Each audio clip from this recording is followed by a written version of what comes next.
Right. Good to go, Steve. Good morning and welcome to our council meeting for Thursday the 7th of April. Very warm welcome, and I'm going to ask our Chief Executive Shane if he could open our meeting with a karakia, please. Thank you, Worship.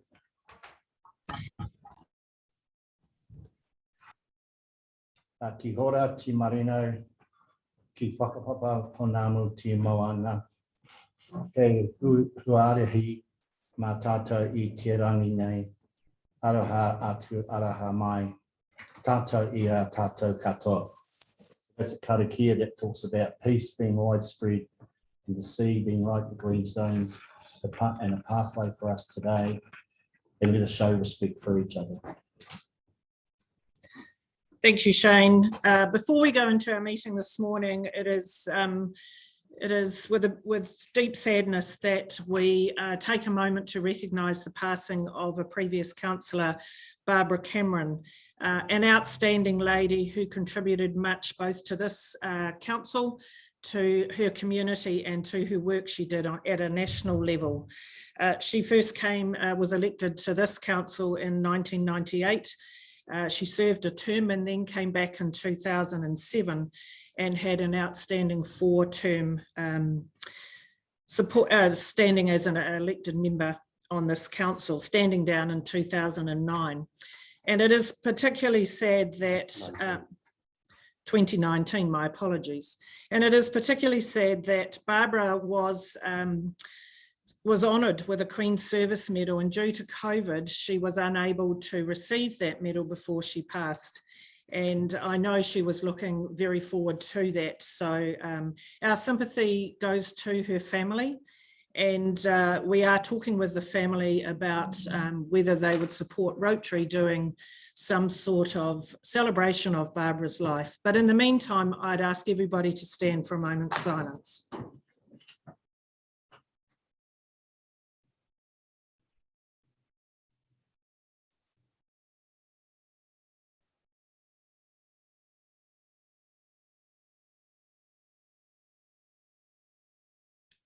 Thank you.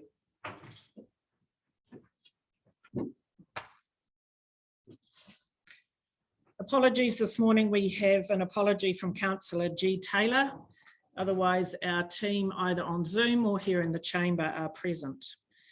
Requests for leave. We have one from Councillor Steve Belsky from the 8th to the 22nd of April. I'm happy to move that. Do I have a mover and a seconder? I'm happy to move that, seconded by Councillor Hadfield. Put the motion, all those in favour, please say aye. Aye. Against? Motion is carried.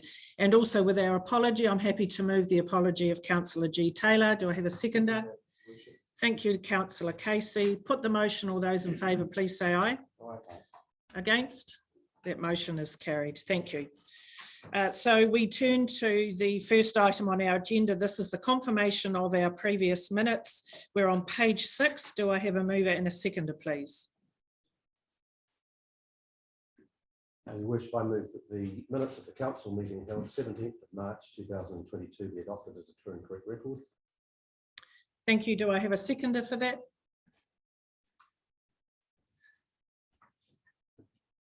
Look. Thank you, Councillor Marsh. I'll put the motion. All those in favour, please say aye. Aye. Against? That motion is carried. Thank you. Item 5 is declarations of interest. Are there any topics on our agenda today that elected members need to declare a potential conflict? Councillor Ford.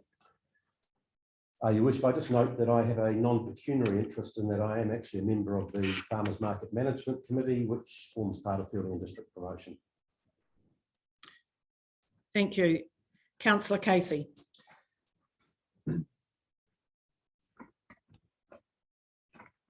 Thank you, Your Worship. It's on. That's not working. Yep, keep going.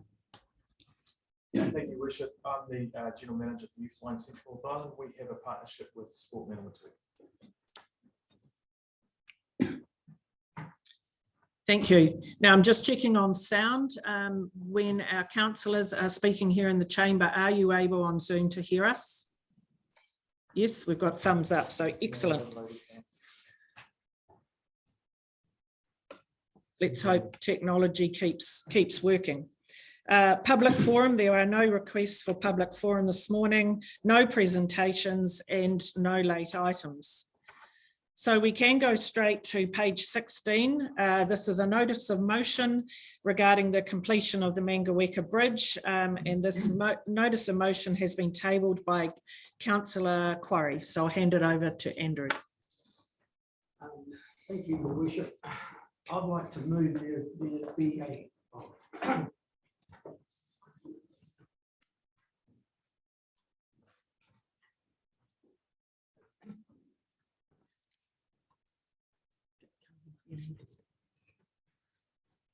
thank you, Your Worship. I'd like to move that the council instruct council staff to immediately organise the completion of the approaches to the Weka Bridge, thereby allowing the bridge to be opened as soon as the work is completed. Thank you. That motion is moved. Do we have a seconder? I'll second that. Thank you, Councillor Belsky. Councillor Hadfield. Yes, Your Worship, I'd actually, in the interests of procedural accuracy and to allow meaningful debate to take place, I wish to move an amendment to that motion. And I would like to move the amendment to read that the council instruct the chief executive to take all practical steps to immediately organise the completion of the approach on the Manawatu district side of the Weka Bridge, thereby allowing the bridge to be opened as soon as all work is completed. Thank you. Do I have a seconder for that amendment? Your Worship, I'd be quite happy to agree to that. Thank you. Therefore, I will put that amendment, just checking with our minutes taker. Thank you. So everybody is aware of the wording of the amendment. On that basis, being moved and seconded, I'll put the amendment. All those in favour, please say aye. Aye. Against? Thank you, Councillor Casey. Do you want your vote to be recorded? Yes, thank you. Thank you. That amendment is carried. Councillor Quarry. Thank you, Your Worship. Thank you, Your Worship. Many years ago, excuse me, the weight limit on the existing bridge was lowered to 6 tonne.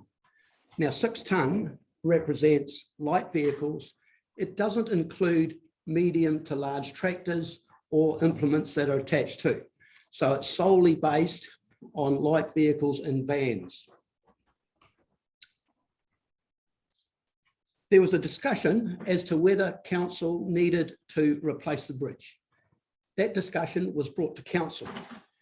Council made that decision that the bridge was an urgent part of the community to the north, and therefore the council had an obligation to ensure that the people serviced by that bridge had a reasonable to good service from the infrastructure that was there.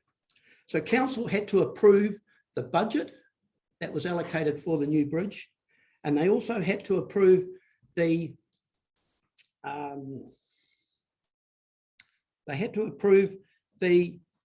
business case that was put forward to support the funding from NZTA. Therefore, the work that was stopped, any approval for stopping work on the construction and completion of the bridge should come back to council. It is council's responsibility to oversee and to ensure that the work is carried out. It is a governance matter to stop the work, not an operational matter. It is a political decision whether the bridge be delayed and the opening put back. So it is certainly a decision for council to make. Let's talk about the business case, the economic benefits that justified the build.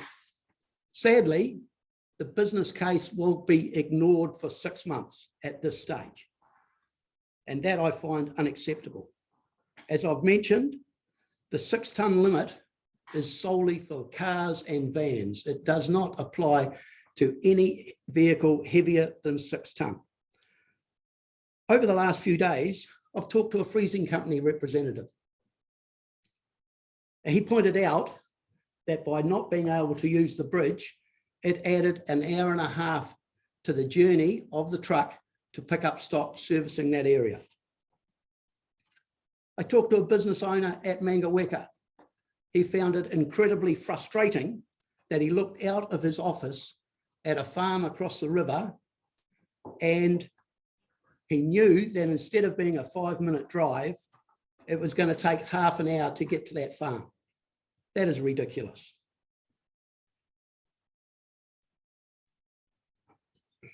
There's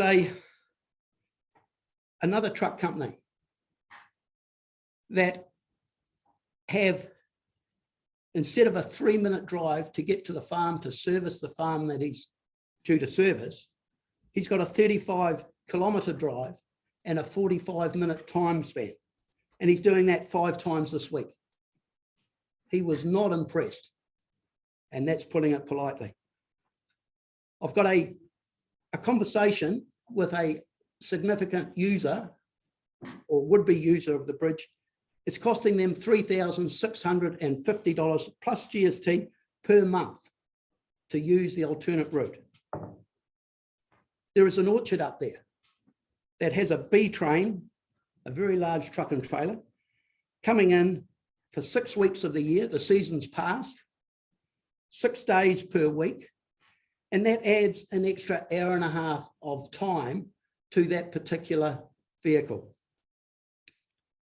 Now, the charges for large agricultural vehicles and truck and trailers is between $5 and $6 per kilometre. That is the charge that they fork out.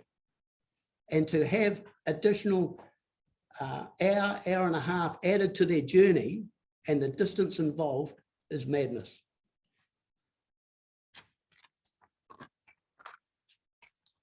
Another point to that is that the existing roads that these vehicles have to use are being severely damaged by the heavy traffic that's using it when it could be using an alternate route.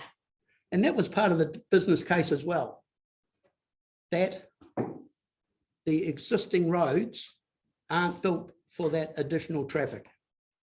There is no bypass for State Highway 1. And once again, that was part of the business case. We had to have the bridge so that we could maintain traffic flow through State Highway 1 in case of an accident or some other event. So in fact, we've lost 6 months of agricultural production. Okay, the autumn will have passed. Half of the produce that is serviced from that area is lost.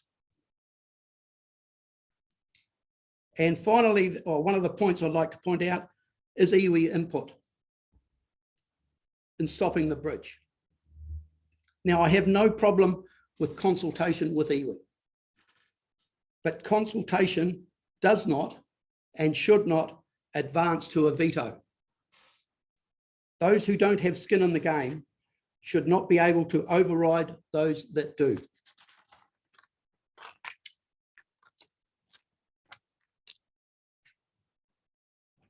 I'd call on all councillors to get in behind and support our ratepayers with this motion. Thank you, Your Worship.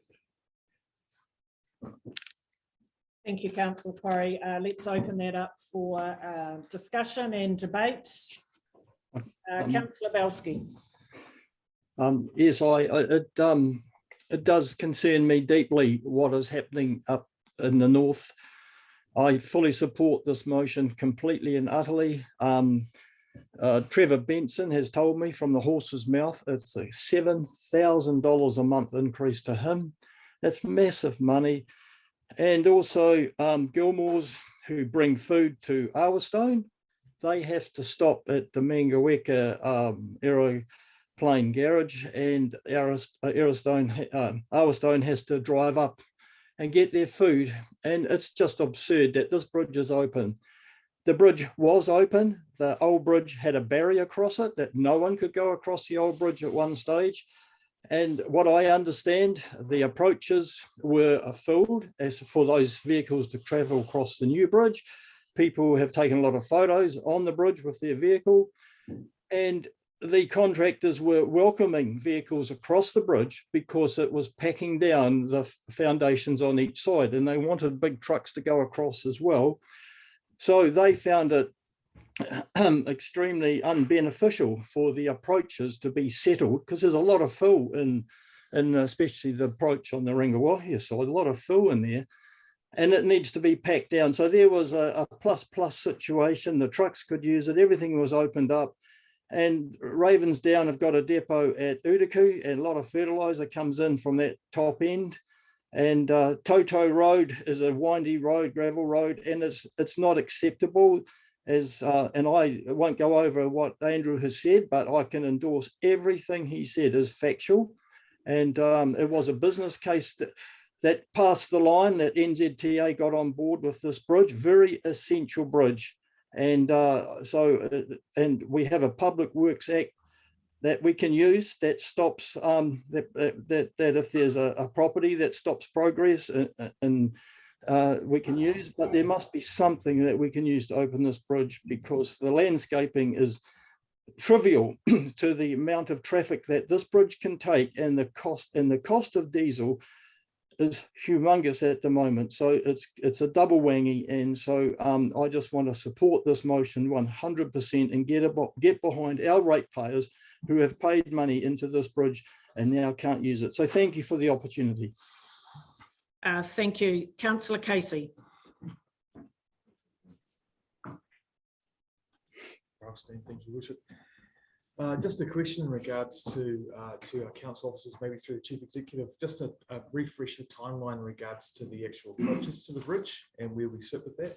And also to just some fact checking around iwi having that veto around the opening of the bridge, just so we're all clear.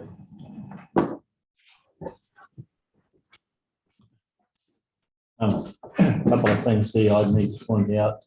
The first one is that we essentially only have control over half the bridge. So whatever we do will have to be done in collaboration with Rangitikei District Council.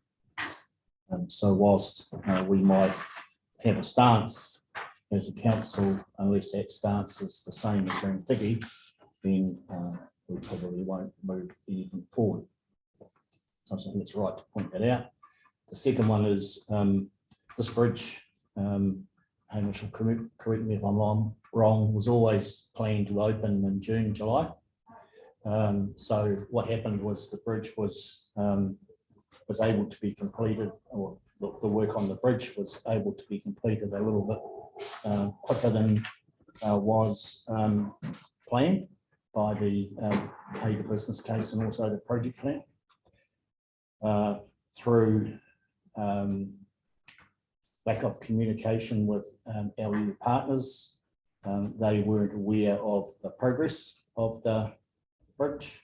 And when we got to a position where we signalled early to Christmas that it could well be ready for an opening in February, it completely caught them in blindsight. So I'm not up to speed with what's been discussed now. That's largely led by Rangitikei, and because Ngāti Hauiti, has their main connections to Rangitikei District Council, but we are working on, being able to get that ceremony in place and the work completed and the bridge open as soon as possible. Thank you. Maybe if I can just add to that to bring us up completely up to speed.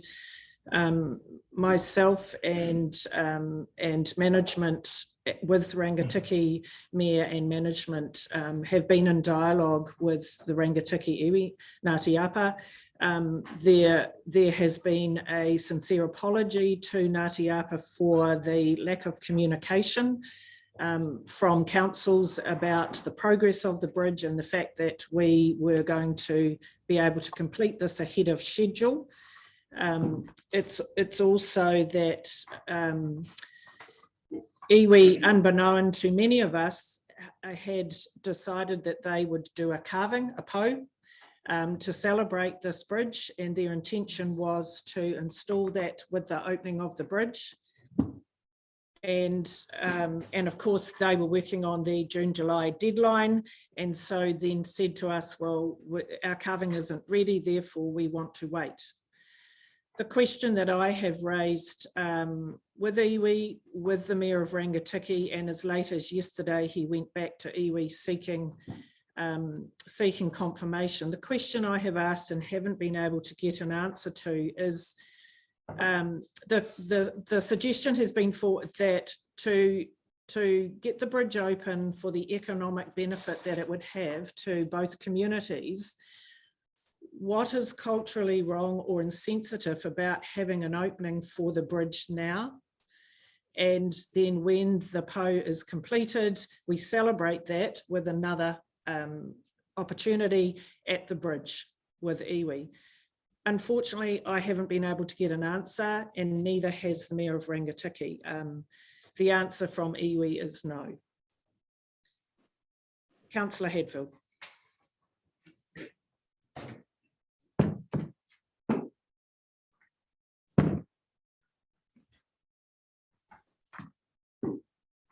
Musical chairs, thank you, Your Worship. Well, here we are, the bridge is all complete, all but complete, and ahead of schedule, a major achievement in today's climate, I suspect.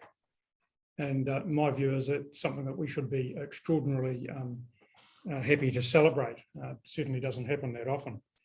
Clearly, as Councillor Quarry said, the business case for this bridge outlined the economic and social benefits to farmers, businesses, residents of both the Rangitikei District Council and the Manawatu District Council. And 6 years down the track, here we are, got a bridge, no traffic. The opening of the bridge would see productivity increases, as Councillor Quarry's outlined, economic and social well-being for rural residents and businesses improved, all part of the business case. And funnily enough, from me, reduced transport emissions, and in fact, considerable transport emissions. When you've got a big B train travelling an extra hour and a half on 2 trips, an extra 3 hours of travel both ways, there's a considerable amount of fossil fuel being consumed, and also a considerable amount of carbon emissions adding to whatever may or may not be a problem. The other thing that comes out of that actually is when you take a B train for fruit going to Auckland 6 times a week, severely impacts on driver hours as well, which actually further impacts on productivity.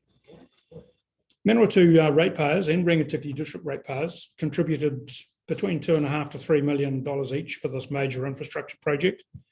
It's a pretty big investment by 2 strongly rural and smaller councils.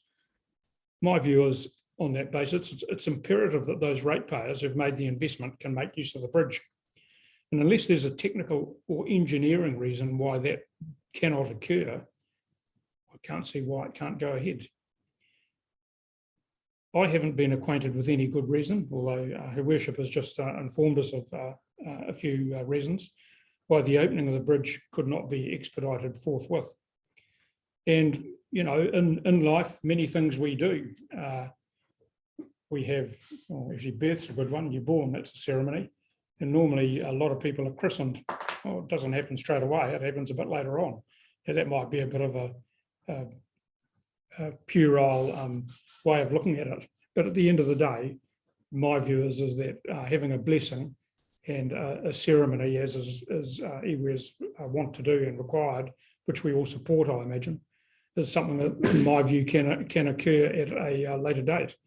The other thing that I am aware of is that both Manawatu and constituents in the Rangitikei electorate from both the Manawatu district and the Rangitikei district have approached our local MP, who has also had a discussion with Mayor Andy from Rangitikei, and the MP's office, my understanding, is seeking further information under the Goima from Rangitikei, so that they can also, so that our MP can give an explanation to the constituents of his that are also questioning why the bridge is inactive. So that's it from me. I support Councillor Quarry's motion. Thank you, Your Worship. Thank you, councillor. Any further discussion? Councillor Short. Thank you. I was actually on the working group for the Manawatu Bridge, so I heard all the stakeholders talk about how the weight restriction on the old bridge was hampering not just economic development, but daily life.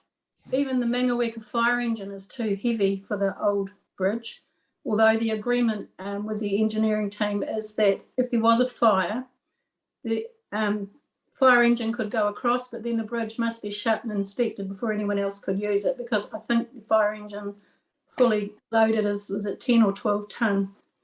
From an economic point of view, most farmers pay their freight per kilometre, per unit, whatever it is that they're carting, whether it be fertiliser, whether it be sheep going out, cattle going out, and forestry the same. I'm not sure if there's any milk tankers that actually go in there.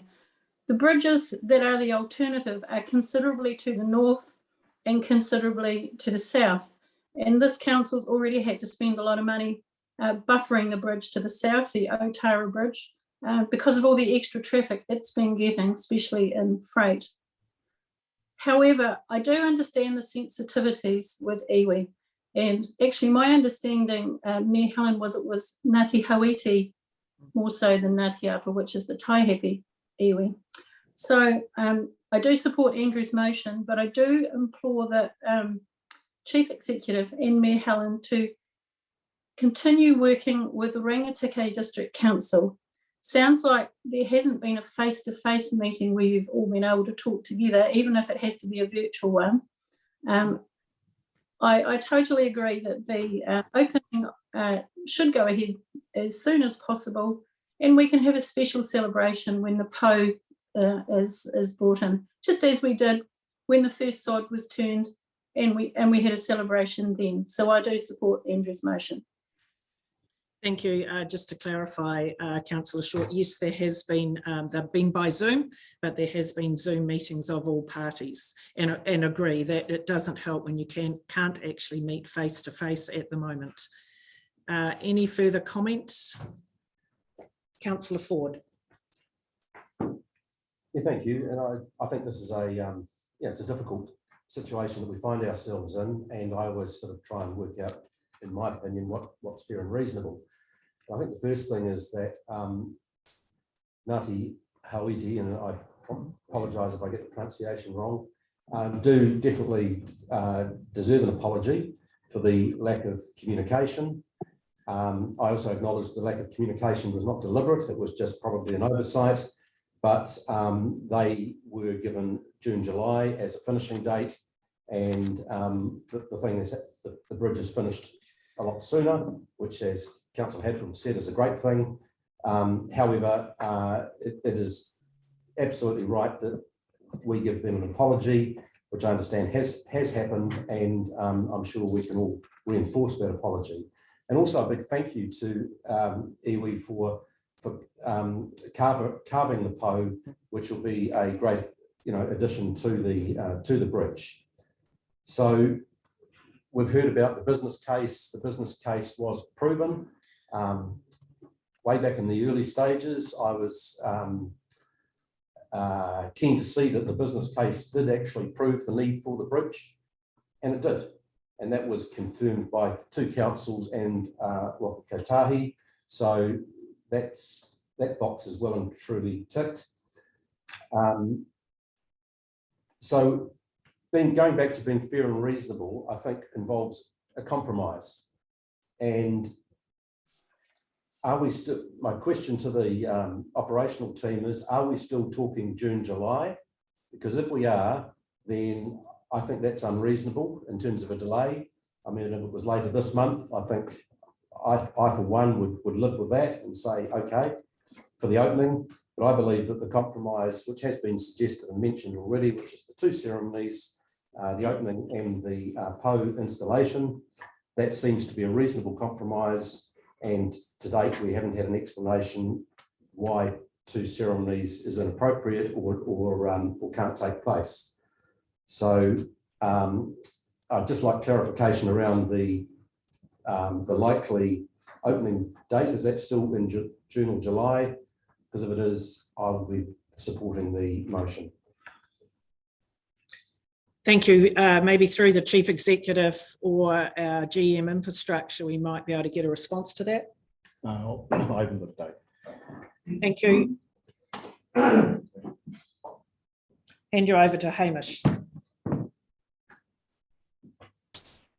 Thank you, Your Worship. The discussions that we've had to date with Ngāti Hauiti, they were talking a 2 to 3 month period from about the middle of March. So I would suggest that the end of May thereabouts is a time frame that they're working towards. However, we haven't got confirmation exactly when that will be as yet, and we're continuing that dialogue with them. Thank you. Any further comments, questions? Councillor Quarry. Councillor Marsh, maybe we'll take Councillor Marsh first, and then Councillor Quarry has the right of reply to his motion. Yes, thank you.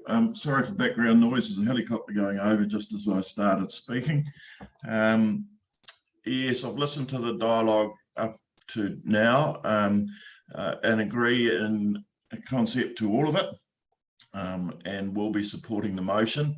I also take on board Alison's comments around the iwi and the stance, etc. My comment really is around the learnings that we can take from this, and that we need to apply those learnings to every other decision that we're making around the council table. I think there has been a lack of communication in that early stage, obviously with iwis and with Rangitikei District Council. And that's something that I do not want to see happen again. We've got to keep that communication line open at all times. So that's just a comment really, but we'll be supporting that motion and looking to having a blessing at the start and then perhaps a second ceremony later on. Thank you. Before I hand to Councillor Quarry, is there any further comment from any of our team? No. Councillor Quarry. Thank you, Your Worship. First of all, the work that can be completed all right. There's a technical hitch.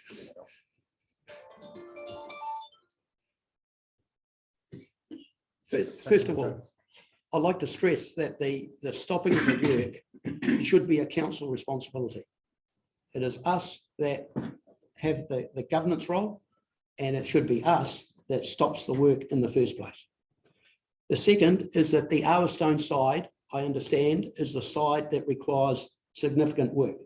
Now, irrespective of Rangitikei's opinion, there is nothing stopping us from completing the work on the Manawatu side. The divide is in the middle of the river, and therefore the Arlestone side is on the Manawatu side, and the work should be completed promptly. This happened to be had the potential to be a really good news story. Not many projects come in on budget and well within time. Very few. It's normally the other way around. It had the potential to be a great story. Instead, it's become a laughing stock. The comments from the community are very severe about what's happened here, and they're not impressed. Mayor Watson and the Rangitikei Council, I call on you to do the right thing for your ratepayers and start putting the economic benefits to your ratepayers first. Stop the nonsense and open the bridge. Thank you.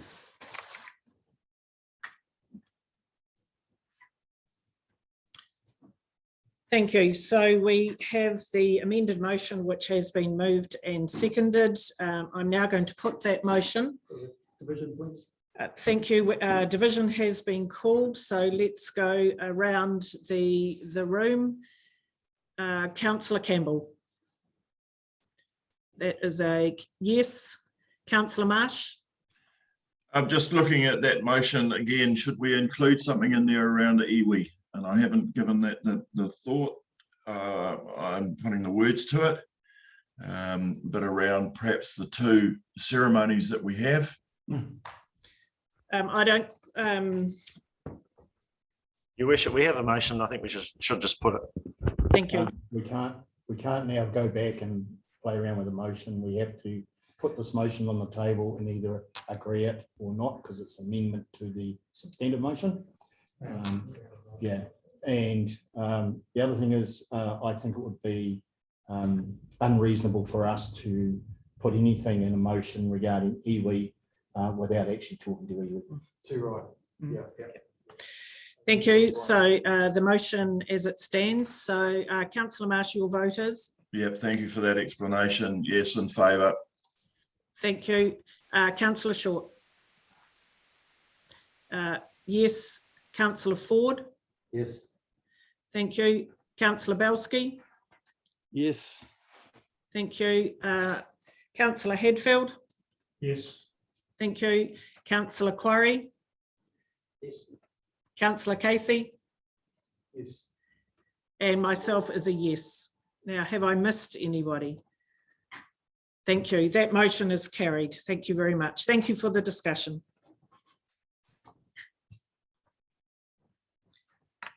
So we move to item 10, recommendations from committees. We do have, there are no recommendations from the committees, but we do have the minutes there from the Joint Strategic Planning Committee. They're for our information only. Is there anything in those minutes that anyone wishes to highlight? No, so we can move on. They are for our information only. We're now on page 23, and very warm welcome and thank you for your patience as we get to your item this morning. A warm welcome to the team from Fielding and District Promotion. Today we are receiving their 6 monthly report. And just remind ourselves that today is about receiving that report and any questions and comments around that. Any discussion around the future contracts for Fielding and District Promotion will be managed at future meetings. And so with that, I'm going to hand over to, well, first of all, a very warm welcome, Carl, because I think this is the first opportunity Council has had to meet you. I know several of us have know you and have met with you, but a very warm welcome and thank you for putting your hand up to be the chair for Fielding and District Promotion. And maybe I'll hand this over to you, and between you and Wendy, you can introduce your team. Thank you. Thank you, Your Worship. I think Wendy is going to go through some key points from the report for the period ended the 31st of December, and we'll happily take questions on that. If it is appropriate, we do have a couple of slides we wanted to share about the direction Fielding and District Promotions is taking, noting, however, that that is leading into future discussion. From the team, we did have our chair who stepped down at the end of the last period, Alex Bolstridge. Unfortunately, she had to leave to another meeting given the timing. And we have one of our new members, Susan Keppel, who is from Quirky Corner, one of the new retail stores in town, joining us this morning as well. Thanks, Wendy. Wendy. Oh yeah. Kia ora koutou katoa. Nice to see you all virtually again. It seems like this is the only way we meet in these days. I would just like to start off by thanking Carl as well for stepping up to become our chair this year. It was great timing when we met at the Fielding Business Initiative last year, so thank you very much. And thank you to Suzanne Keppel and to Sarah Reinhardt who have joined our board this year. And we have a few that have stepped down this year as well. So thank you to all of our new, existing and previous board members. I'd also like to just publicly acknowledge that, my team, the operational team at FDP. The last 6 months of last year were incredibly challenging, as they were for everyone, with all of the changing alert levels and then the implementation of the traffic light system. It was a very, very challenging time, and I'd just like to say thank you to my team for their amazing work. So just some key points from our 6 monthly report of last year. I mean, I would take that, obviously you will have read it already, but there were some incredibly quick turnarounds that we had to do due to those changing alert levels. So the first one would have been the Celebrating Business Awards.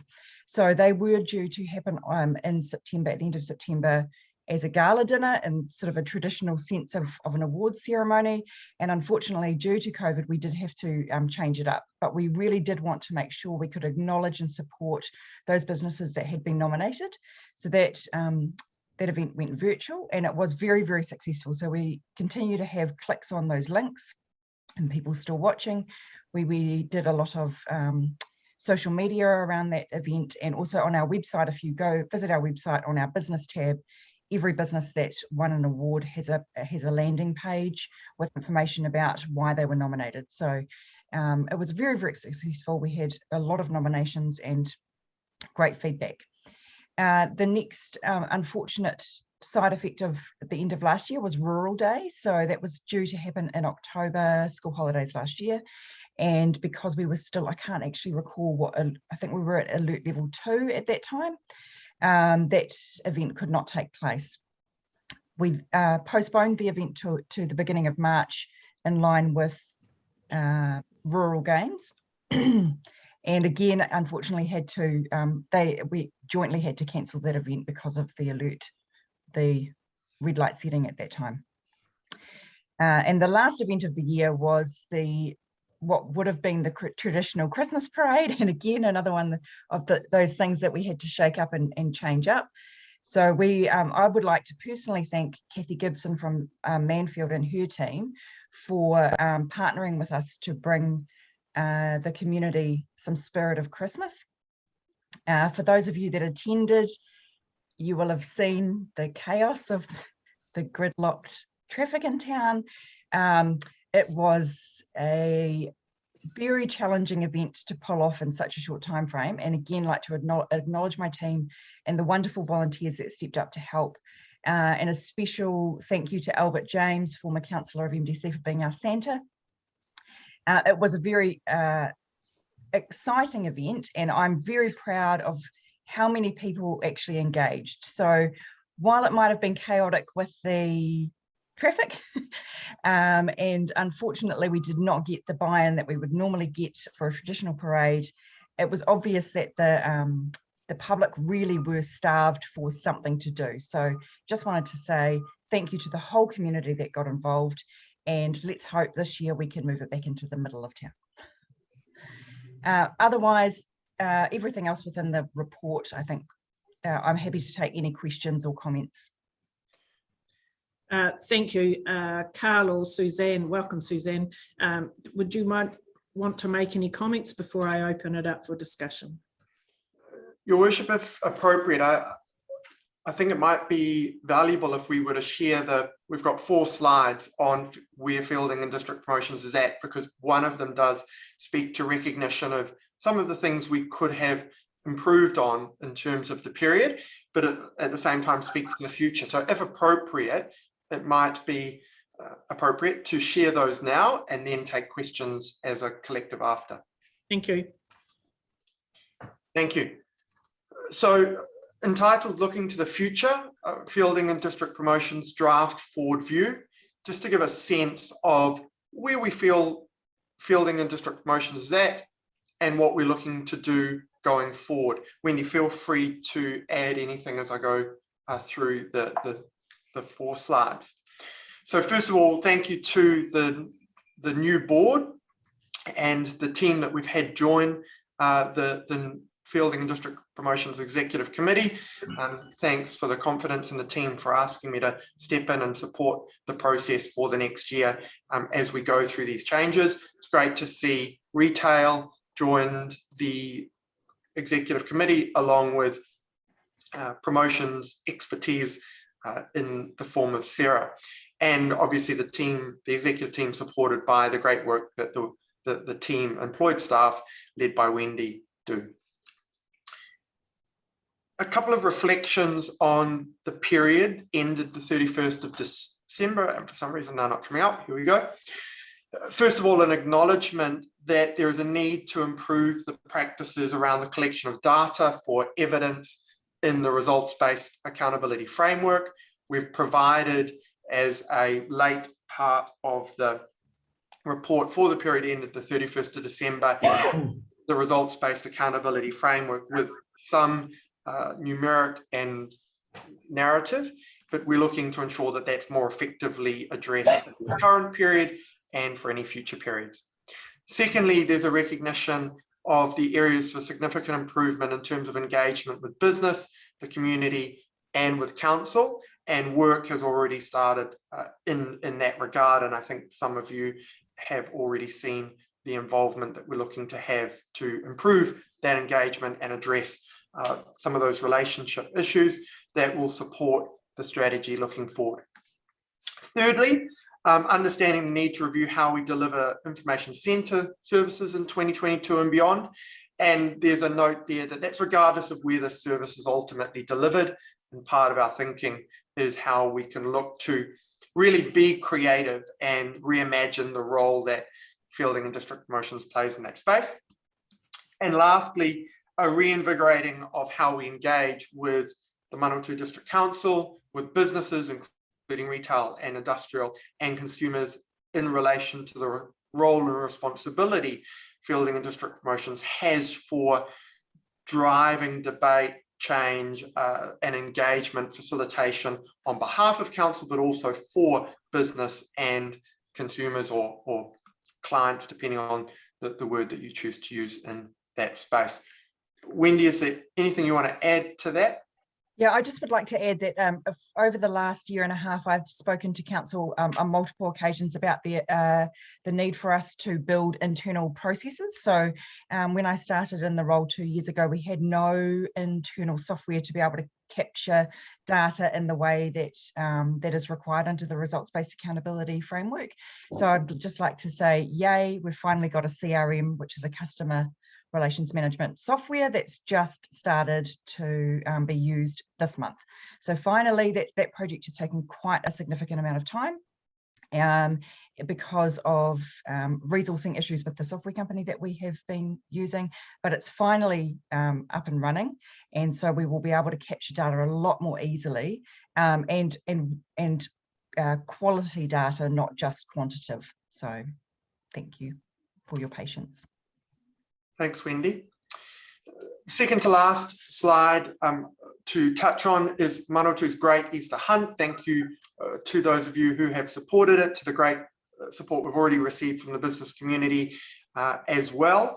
This is launching on the 15th of April, or has launched, but is running from the period of the 15th of April to the 16th of May. I think this is an example of how we've had to pivot the way we do things during this COVID period and the way you've got to plan for things. It's also a great opportunity to really focus on getting families out and around the district, not just within the CBD, but giving people an opportunity to engage, whether they're able to engage from a retail and business perspective where they're spending money, or whether they're engaging where it's a non-cost component of the activity and gets a wide section of our community out and about and engaged. So really looking forward to this running from the 15th of April to the 16th of May and the result that this will have in terms of creating that community pride and wellbeing. The map for this is being published 2 weeks in a row in the Fielding Rangitikei Herald. Wendy, you might like to give the dates for that, just if people would like to watch out for. So next Thursday, so there's already a social media campaign that started. It was a bit of a teaser with that magnifying glass of something's coming.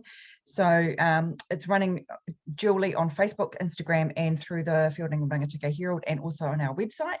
So the physical map, scavenger hunt map, will be published in next week's Fielding Herald on the 14th of April, and then a fortnight later again it will be running again, and there will be reminders throughout the month for people to be engaged. But we will also have physical maps printed and available from our office, and we'll dot them around the place as well. So we're really wanting the public to be tourists in their own backyard.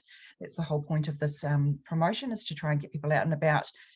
But as Carl said, if they in an affordable manner. Thank you, Wendy.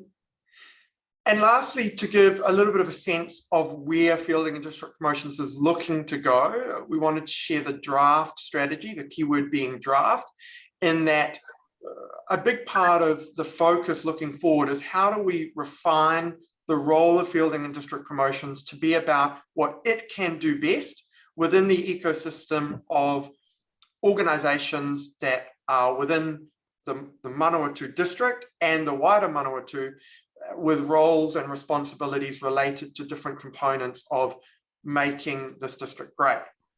Recognising that there has been overlap in part of our role and that we have tried to do things that have split energy, effort and resource.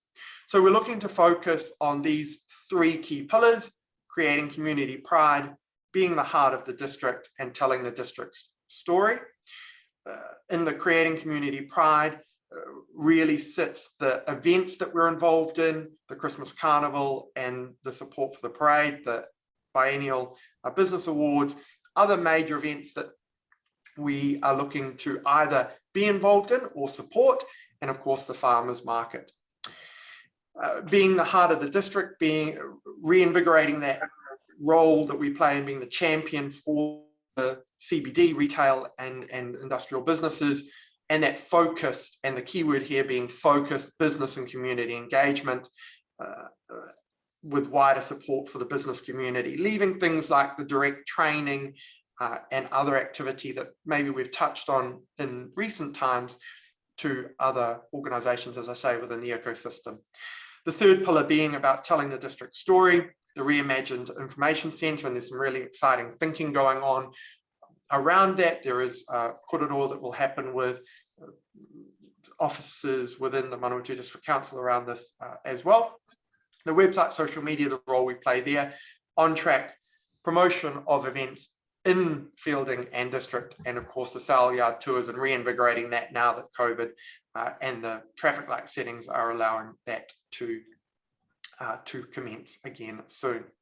So hopefully that just gives a little bit of a flavour of what's been happening in the 6 weeks since the new board got involved, and what we're looking to do to set Fielding and District Promotions up for success as we look forward.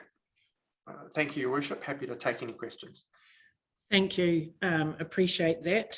And great. Now I can see all the faces back there. Thank you for sharing that. Yes, you've certainly been doing a lot of thinking in a very short period of time, and accepting that it has been incredibly challenging for Fielding a District Promotion, as it has been for everyone over these times, but it's time to look to the future. So going back to your 6 monthly report, any questions or comments from our team? Councillor Campbell. Thank you, Worship. Firstly, I just want to acknowledge my role. I saw my photo up there on the on one of the slides. I see my role as a liaison councillor, but been very pleased to attend meetings over the last couple of years, and perhaps assist in some way between that liaison role between council and FDP, which I think is really important and had been lacking for some time. So. I just did want to acknowledge the comments of Wendy about how difficult it has been over the last 2 years to try and organise events, which is one of their key roles, and perhaps congratulate them really for the way you've been able to think outside the box, and particularly in regard to the business awards and the Christmas parade, where they weren't going to be able to be held in a traditional manner. And you had to come up with some other strategy, and you did your very, very best to try and make sure that those events went ahead, not without the difficulties, of course, but it was the fact that you thought outside the box to do something rather than simply cancelling. So yeah, well done on that. And secondly, I just want to acknowledge the work of particularly that. Since Carl's come on board with the recent work on the strategy that you just highlighted there, I think that's a really positive step forward, to have a really clear strategy or a refocus, and and we look forward to working, I think, with Building Promotion on that strategy in the weeks and months ahead. So yeah, look, thanks for your report. Thank you. Any further questions or comments from our team? Councillor Casey.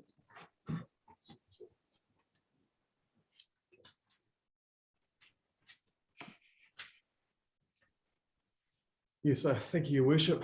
What interesting times that we have. So I just want to also acknowledge FDP and their role, particularly in COVID times. Gathering data and trying to execute events has been absolutely diabolical lately. However, I will declare that I'm a stickler for process. So I just want to draw Council's attention to page 26 of our agenda 3.7, just in regards to a contractual obligation to report on the results-based accountancy format that everyone has to use in regards to priority partnerships. So I'll just do that. And unfortunately, Wendy and Carl, I'll have to vote against receiving the report purely based on a technical or a format issue. I know that some around the council might find that quite difficult to understand, but that's it is. We're required to do such things as well. I do have a question in regards to page 30, which is 1.1 in regards to reluctance from businesses to commit. Now, there's a comment there. Is that just in regards to just general apathy from businesses, or is there a little bit more to know? I've got another question after that as well. 1 point. Sorry, I'm just going to have a look at what you're. Oh, that was to committing to the networking events.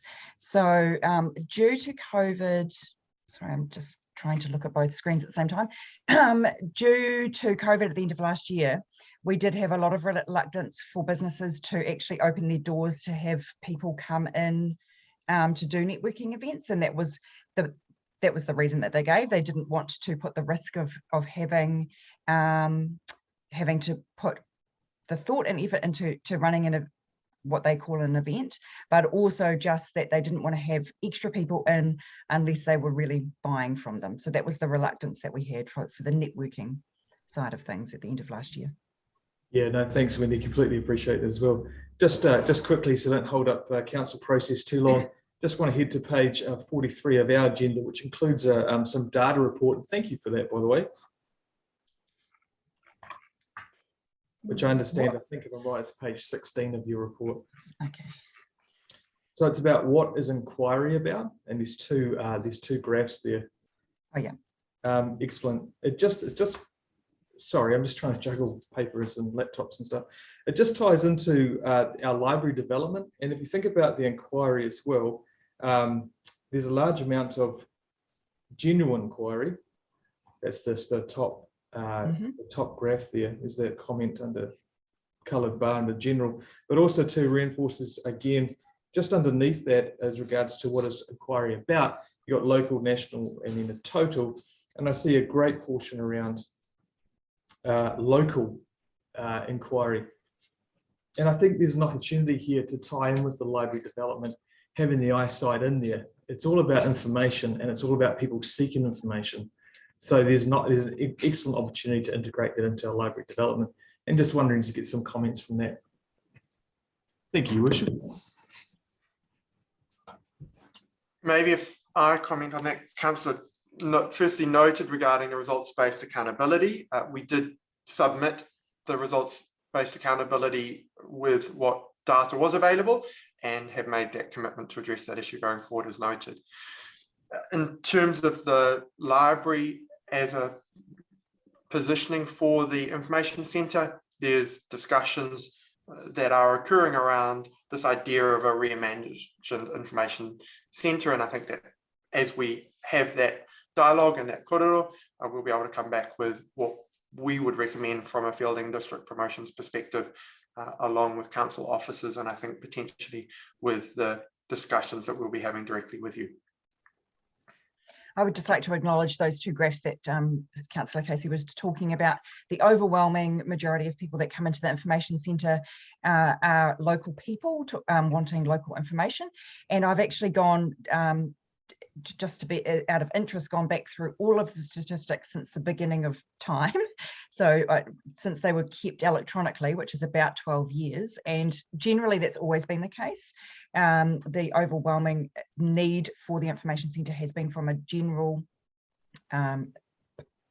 population base wanting to know about things that are happening locally. There's always obviously inquiry about when people are travelling outside of the region, but definitely overwhelmingly people are wanting that sort of information, and they are our local people. And most people are coming at the general inquiries are anything that don't fall in those other categories. So they are a lot of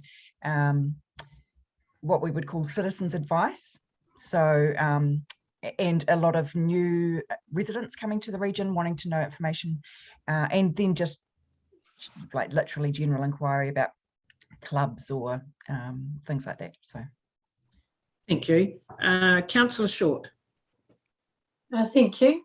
Thank you to the team from FDP, and welcome to the role, Chair Carl, for putting up your hand and seeing what we can do going forward. I do acknowledge that events have been particularly challenging over the last period, and it can be very stressful when you know you're coming up to an event and can we hold it and can we not. But usually if an event is cancelled, there's not too much financial repercussions, unless you really have to cancel it days out. So my question is more around FDP's support of the business community. I was disappointed that there was no data there around measuring the engagement that you were having with, or the uptake of offers of help that you were getting from the business community. If I read my figures correctly, 82 businesses were visited in the 6-month period we're talking about, offering assistance and training, but you're unable to tell us how many uptook those opportunities. But that's still only 23% of the businesses in our district, and it would have been nice to think that you could have engaged with 100%. Do you still have, are businesses still able to be financial members of FDP? So I'm a bit behind with. No, so when we had 2 years ago, when we had the change of our contract to receive the business development economic funding, then the business promotions subscribed members were then given the option to still donate to FDP as a donation, but they were no longer classed as, it was no longer classed as a membership base. Yeah. So I'd like to acknowledge what you said, Councillor Short, that I agree, yes, we have not been able to capture the data, and as I said earlier, finally have our software in place that we can meaningfully capture that. So a lot of this was anecdotal. We were having to keep notes in our diaries about who we'd engaged with and how. We have a MailChimp database that we've inherited from previous operational management of about 750 emails, and we have a big following on Facebook. And but to be able to actually just capture the and get to be able to engage with people one-on-one is a little bit harder to get around the place. So from now on, we will be able to capture a lot more transparent and easy to report on data. Thank you. Councillor Hadfield. I hadn't, me, Helen, I hadn't. Sorry, my apologies, carry on. One of the things I think when we're talking about the consumers of our district, or the people that are going to come into town and shop, etc., we've got a very ageing population, and I see a lot of the things that you're doing. While I really like them at my age, I love seeing what you can do on Facebook, and I don't mind some of the technology that you're suggesting, but I was really surprised to see in your Christmas promotion you only had 76 entries, and I wondered whether it was too technical for our senior shoppers, and we didn't get the uptake that we would like. But the main point that I want to make, as far as being a councillor, looking at your contract, the existing contract of 21 months is costing the council $800,000, but it's actually costing the ratepayers $800,000. And that really equates to over $8,000 a week. And the question that I will leave you with, and I don't expect you to answer, is are our ratepayers getting value for money at $800,000 for 21 months or $8,000 a week? Thank you. Councillor Hadfield. Senior shoppers. Exactly, Councillor Ford. On behalf of the senior shoppers, Councillor Short, I'd like to say that some of us are actually quite comfortable with the technology. But look, my question's actually been answered, and it was around the CRM, and I'm actually really pleased to see that you've got that up and running and underway. I think that's significantly important in terms of the way and the accuracy with which you'll be able to report to council going forward. And I think that's an expectation, certainly from my part, that we will see more robust reporting, which your CRM should allow you to do. I fully support Councillor Campbell's comments. I think in everything that he said is totally accurate. The other thing I would say is that in the short time that the board has changed, I've been actually pleased with the impetus and almost a re-energised approach to things from FDP. So well done, Carl and the team for that. But the other thing, the other point I'd make, probably contrary to my colleague, Councillor Casey, is that I believe that anything to do with information should be in the central business district. And the reason I say that is that when you look at your rate of inquiry being general, I think if people are going to or attracted to an information centre in that sort of quantity, it's significantly important in my view to have those people in the CBD, which actually aids economic activity, helps our retailers. And I have to say that that's where the economic or retail activity takes place, not at the library. So that's just my view, something to leave you with. Thank you, Your Worship. Thank you. Councillor Ford. Thank you. Look, FDP, thanks very much for your achievements and particularly for your efforts in what we all understand is a very difficult time. And I agree with Councillor Campbell, some of the innovative approaches, albeit not necessarily 100% successful, Christmas parade, but hey, good on you for having a go. That's great. And I was the first car that wasn't allowed in when they closed it off, so I didn't see it. But anyway, I did. Sorry, that was probably my husband that stopped you at the gate. Sorry. And if I was, they might stop me too. So that's fine. So yeah, thank you for all the effort. And I do think that there have been some shortcomings, and I think there's an acknowledgement there. But I really like the fact that there's a teaser there that you've given us about the future, and I think that's exciting. And I really look forward to those discussions and the future reports from our operational team and from you people. So with that, I'd like to recommend that the council receive the 6-month report from Fielding and District Promotion Inc. for the period ending 31 December 2021. Thank you. So that motion has been moved. Do I have a seconder, please? Councillor Quarry, thank you. No further discussion. I'll put the motion. All those in favour, please say aye. Against? Against, Your Worship. Thank you. Councillor Casey, do you wish your vote to be recorded? Yep.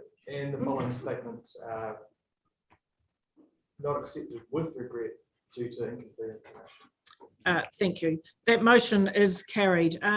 Thank you to the team at FDP. Thank you for joining us today. Apologies for the delay in getting underway, and we look forward to working with you in regards to what the future contract might look like. Thank you. Kia ora, thank you, everyone. Right, so moving on this morning, we're on page 58, item 12.2. This is the Sport Manawatu 6-monthly report to the end of December. We have the report. Welcome to the team from Sport Manawatu. See Chip there, Katrina, there's probably others there. We have read your report, so you can take that as read. You're very welcome to highlight some points in there and then open it up for discussion. And my apologies, it's not Katrina. Trevor doesn't look like a Katrina. Now he's turned his video on. So I'll hand it over to Trevor and to Chip. Kia ora tātou, tēnei ngā mihi kia tātou katoa.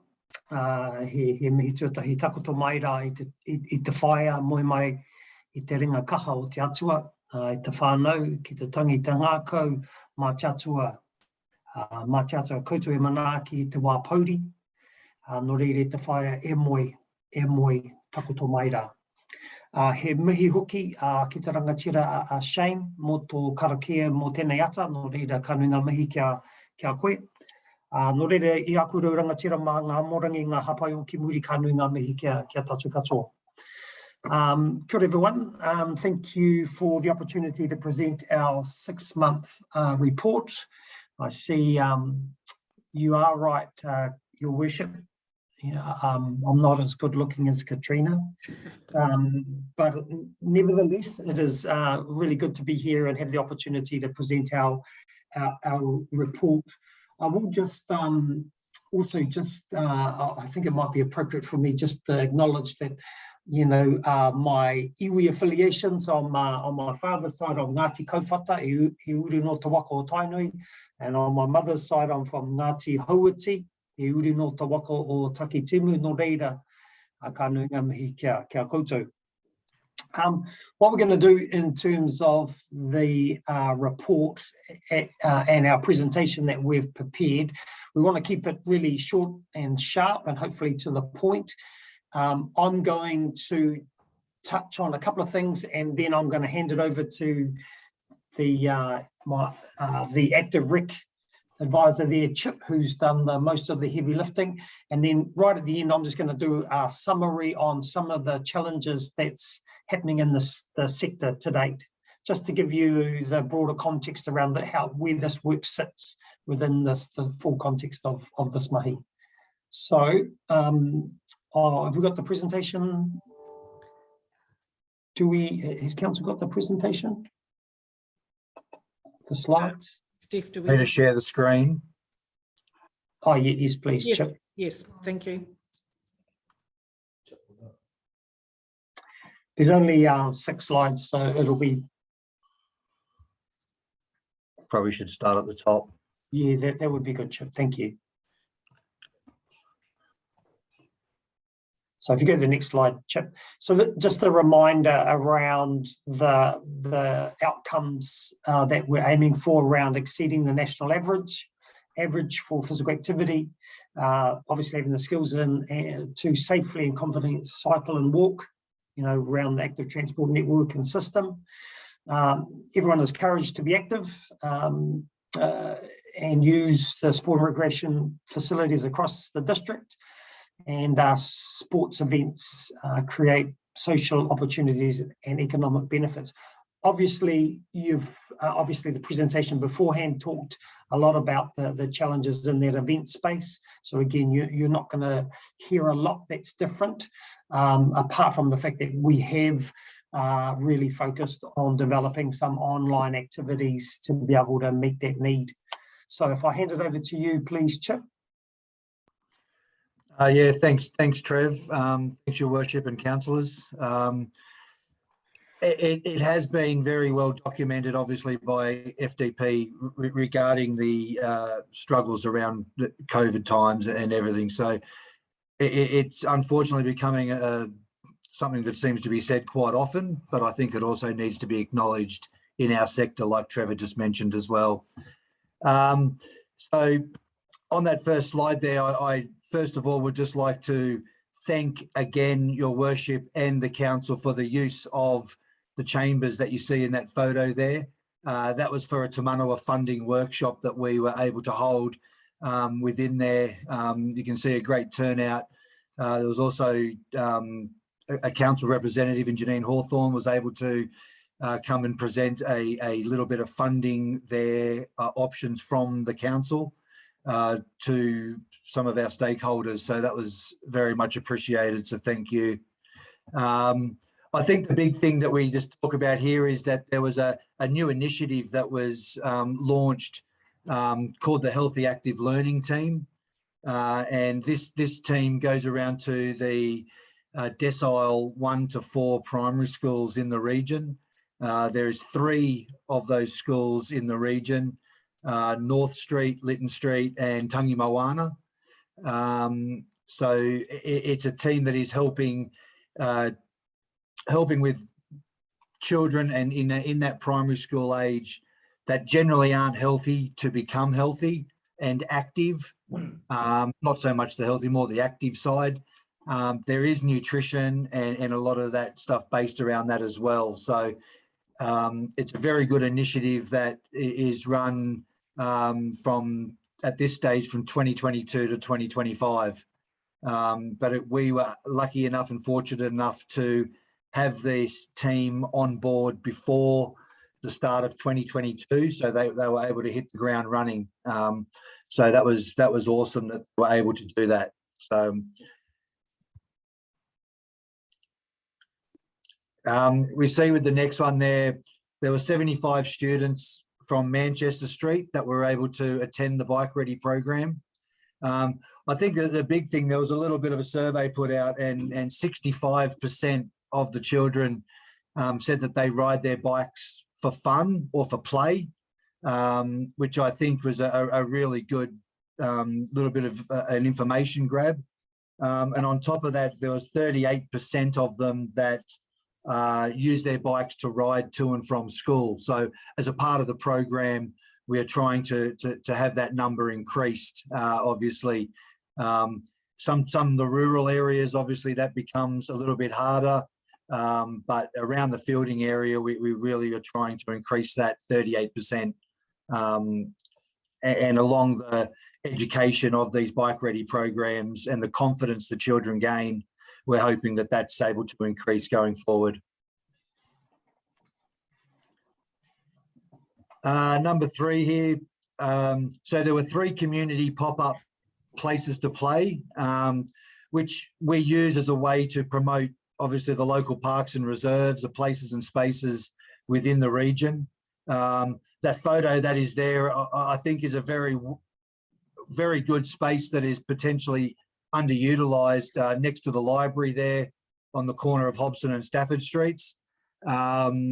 It's a great space, and there's some obviously close proximity to the skate park, Makino Pool, the library, the Civic Centre, and the centre of town as well. So we were able to utilise that space there as well to hold one of the pop-up plays.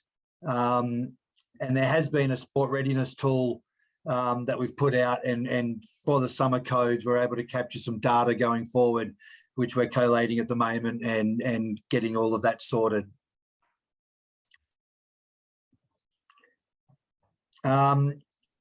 Obviously, we come to that time within the sector where there were some restrictions and some difficulties, but we were able to hold some events. The first one was a whānau golf day, which we held at Fielding Golf Club, which we attracted 32 participants, which, you know, it was a good turnout for the day. I do know that, without knowing the exact numbers, that there was some further inquiries amongst the golf club for membership and continued play from people who hadn't been playing golf or been active in that space before. So that's always a positive. And again, we held the walk and wheels within the schools, and there was 357 students participated in that week of obviously riding, walking, whether it be scooters, bikes, skateboards, roller skates, or roller blades these days. I don't think anyone has 4 wheels on their roller skates anymore. So that was another great number and a great turnout that is showing that there are lots of students out there that do enjoy what we are putting out there and do enjoy being active as well. And they take the opportunity, I think, to get out of the classroom for a little bit. So a beautiful day there in that photo, and it was very well utilised. I think Trev's going to touch on some of these things, but there's just a couple of points on this that I would definitely like to touch on and to make aware going forward from the last bit. I think the big part is the initiatives and the different ways that we've been able to try and increase participation and activity amongst the community. And you'll see down on the fourth point there, the virtual event of Bubble Bingo. So that was an event that we, the rec advisors from Sport Manawatū came up with, and it was an online event where there was 21 days and 21 different activities. Like a bingo, it didn't have to be done in numbers. You could choose a random number as within your bubble, and you were then able to complete that activity the following day. Just in the Manawatū region, there was 212 participants of that event. There was over 570 posts put up from our Facebook page, which we created for the event. We currently have a survey out amongst all of that group to see how we can improve and continue to hold such events going forward. I think there was a lot of isolation amongst some of the participants, so the event really fit with what was happening in the current times, and it was an extremely successful event that going forward, Sport Manawatū and the local communities would really like to see these things continue. So just an example of the way that we were able to think outside the square and still try and help families and bubbles become active and stay active during these difficult times. Great, thanks, yep. Chip. I'll just touch on the last couple of points really around a recent survey that was put out by Sport NZ in relation to the drop in participation levels with regards to the impact of COVID.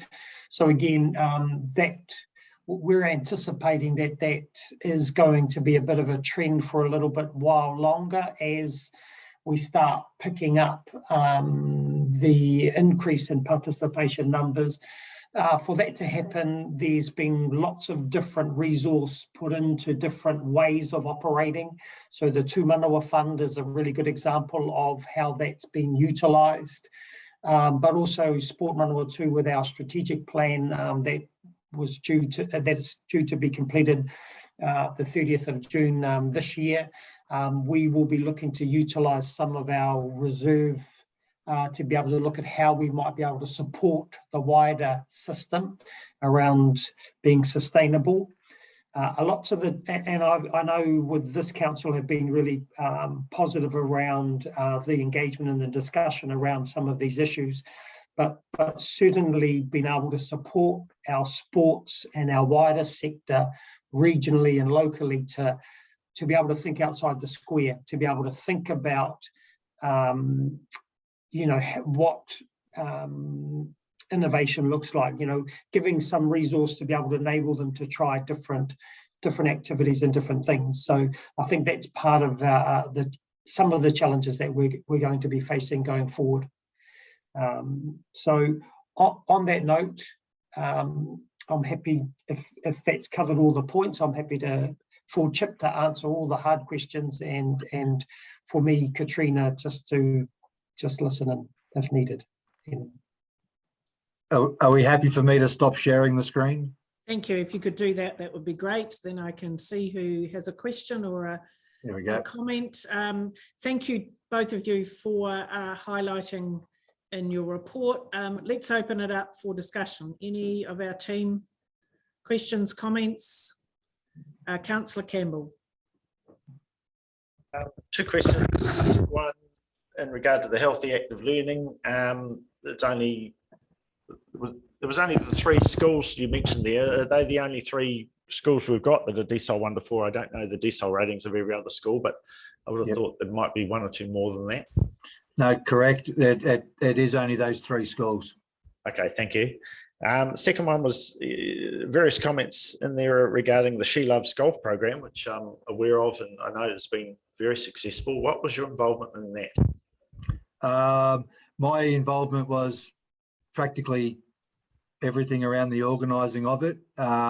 We had a team member that left not long before it, who was mainly trying to organise that. So it sort of got put on me, but as part of my role in the area anyway, that I was having a heavy involvement. But everything from the promotion to the running of the day, the organising New Zealand Golf. We had Dane Bullock and Reece Watkin from New Zealand Golf that were there present on the day to be able to assist. We had a barbecue there for the participants to enjoy with a nice cold water and a nice sausage sizzle. Organising the families, we had some prize packs that we were able to give out and organising all of that. So practically everything on the day was, yeah. Good. Is that a program that's been run in other parts of the country, or just here?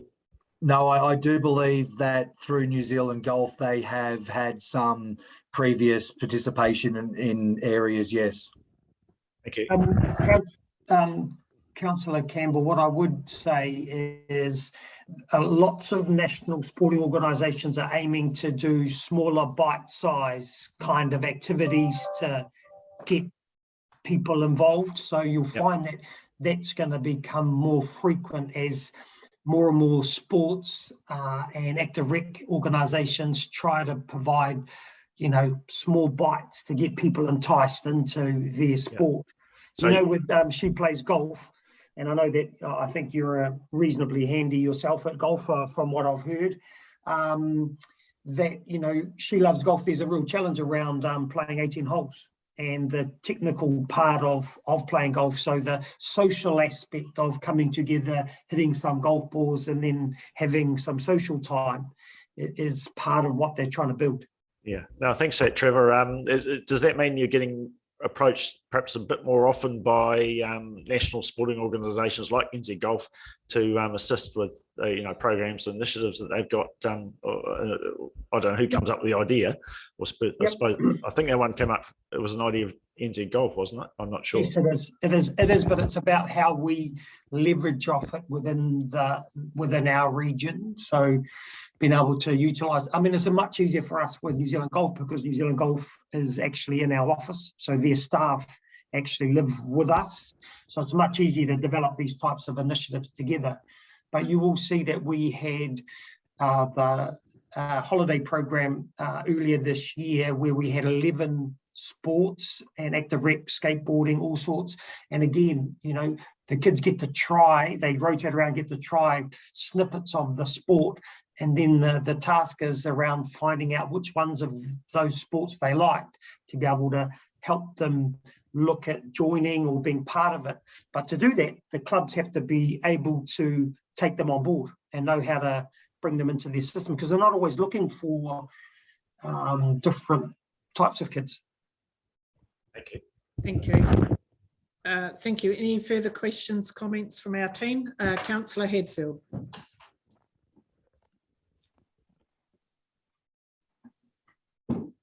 Thank you, Your Worship. Look, just quickly, I note in the report you're doing a bit of work with Kauwhata in terms of encouraging physical activity and probably things that a hell of a lot of other people need to do as well. But I wonder, is there any focus or placed on our ethnic communities, because the district does have a large resettlement community. And I wonder if, given that sport and recreation may be a little bit of a, not quite so normal if you say for some of our settlers, refugee settlers, for instance, I wonder if there's any work done in that area at all. Great question, Councillor. Yes, there is lots of work that we do in that space.